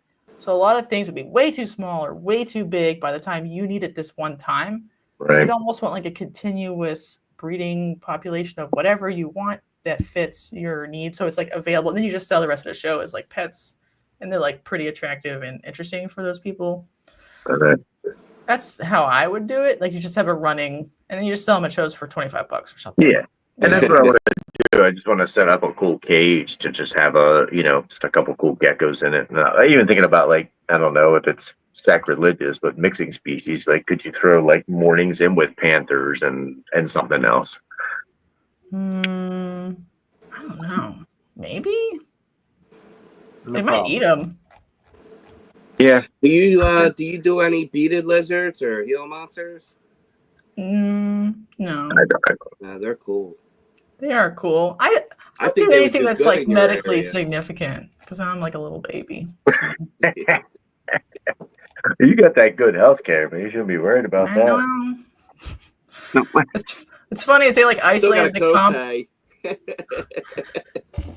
And like I play with or have played with timber rattlesnakes like in the wild. I still don't want one in captivity. Like I want to like be stupid in the snake room. Like I don't want to be on point. Put your guard down. Yeah. Yeah, I want Relax. to chill. I want to kind of half not pay attention. I don't want this to be an exercise in maximum attention. You know, it's not as fun. I just wouldn't want the risk. I know what'll happen. I'll get my ass bit. I'll do something stupid and I'll pay attention and that'll be it. I don't know. Jeff's got Gila monsters. They're pretty chill. Yeah, they're not quite as bad as a timber rattler. Yeah, I don't know if it's like a disaster. I don't know. And a lot of municipalities are like weirdly illegal about that, even though it's not as medically significant as like a black mamba. So then you have to like check everywhere you try to send babies to. I don't know. I'm always been about like, is it a good animal? Could it be a good pet animal? But 99% of the time, that's always been like my first thing for like, do I want to breed this? Even if it's for fun. Like it still has to have like the widest possible market share. Yeah. You know? So I ain't gonna be breeding mainland retics anytime soon either. Nope. Unless you got big monitors that'll eat them. Yeah, and even those, like I was looking at monitors, I was like, oh fuck, maybe I should get a monitor. And then I still go down. I'm like, I want like a Kimberly rock. There's so little, it doesn't count. Or whatever. Like the tree monitors. Right. But then is So even pretty. the littlest one's a good pet? Really? They're all really hard. And you're like, well. Yeah, the little yellows, greens, the blues, they're neat. Right, they're cool, but they're all not good pets. You know? Not necessarily, no. Mm-mm. You have to like pre-screen everybody, which is fine. Jim wants to get into 2Ks. Okay. You like to bleed, then that's pretty cool. I was gonna say, aren't they mean as fuck? I heard they bite pretty good. They're neat looking. I had a though. 2K years and years ago, and I do. The bite was pretty decent if I remember correctly. He's an evil little son of a bitch. But guys, Jess, it's 10. It's actually 10:40. I think we call it a night. Thanks for having me on. I don't know if we learned anything though. Sorrentino learned about deep pooping rats. So we learned something tonight. Yeah, I thought it was just extra seasoning. And spice of life, baby. What's funny is you have to actually, so that's like the poop is kind of stuck in the butthole, so you have to kind of palpate it out. So you gotta really like earn your pennies. You got to squeeze the nugget out. Yeah, I didn't know about the juicy testicles either. I slide them to the side, just flap them to the side. Yeah. Like once their balls drop out, things are getting real. In terms of your. Their nuts are huge. So. This week's video, folks, it will probably be. We'll have to see how far I get with filming. It could be one of two videos this week. It could be either the progression of the snake room expansion, since I've filmed all of that, so that way everybody can see kind of step by step all of that coming together. Or it could be I might see how the little gelatin boy is and show off the 2 carpets that came here within the past month. So it could be one or the other. We'll see. Not sure which one I want to give you yet, but that's going to be this week's video. One of those 2. Next week we've got Jake from the Amphibiarium. Oh, Jake from Snake Farm. Remember, yeah, you booked Jake for next week as well. I booked him? Yeah, you booked him. Yeah, that means I gotta be on next week too. Yeah, you gotta put the work in, man. All right. Before Jake came up to me at Hamburg and said, "Okay, I'm trying to get myself together here. What are we going to talk about?" I just literally laughed at it. I was like, "Have you watched the shows lately?" I was like, "I don't know what to tell you to be ready for anything other than just be ready." Come with a smile. Exactly. I told him we'll get into some carpet stuff just for him because he does like his carpets. So and we'll see. We'll see. He's a carpet muncher.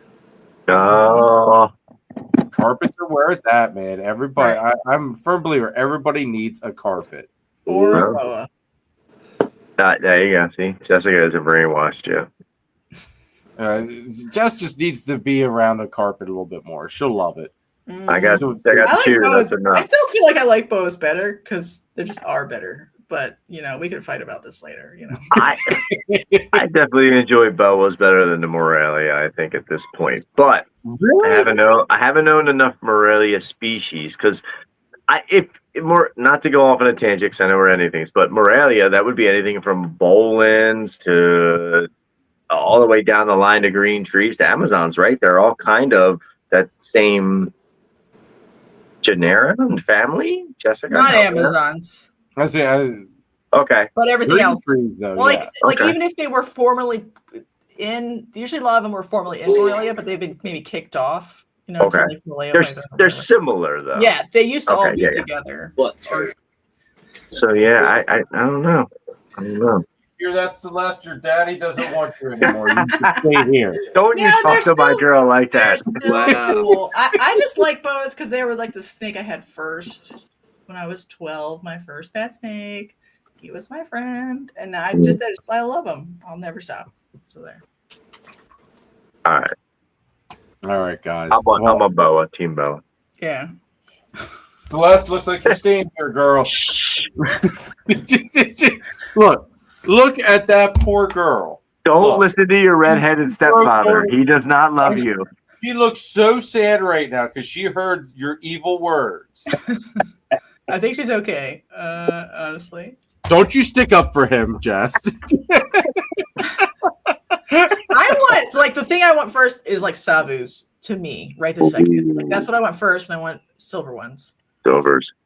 Like, it's the right size. It's cool. Lias is small, fits into the room, doesn't make me upset. Like, I have to get 10 new cages.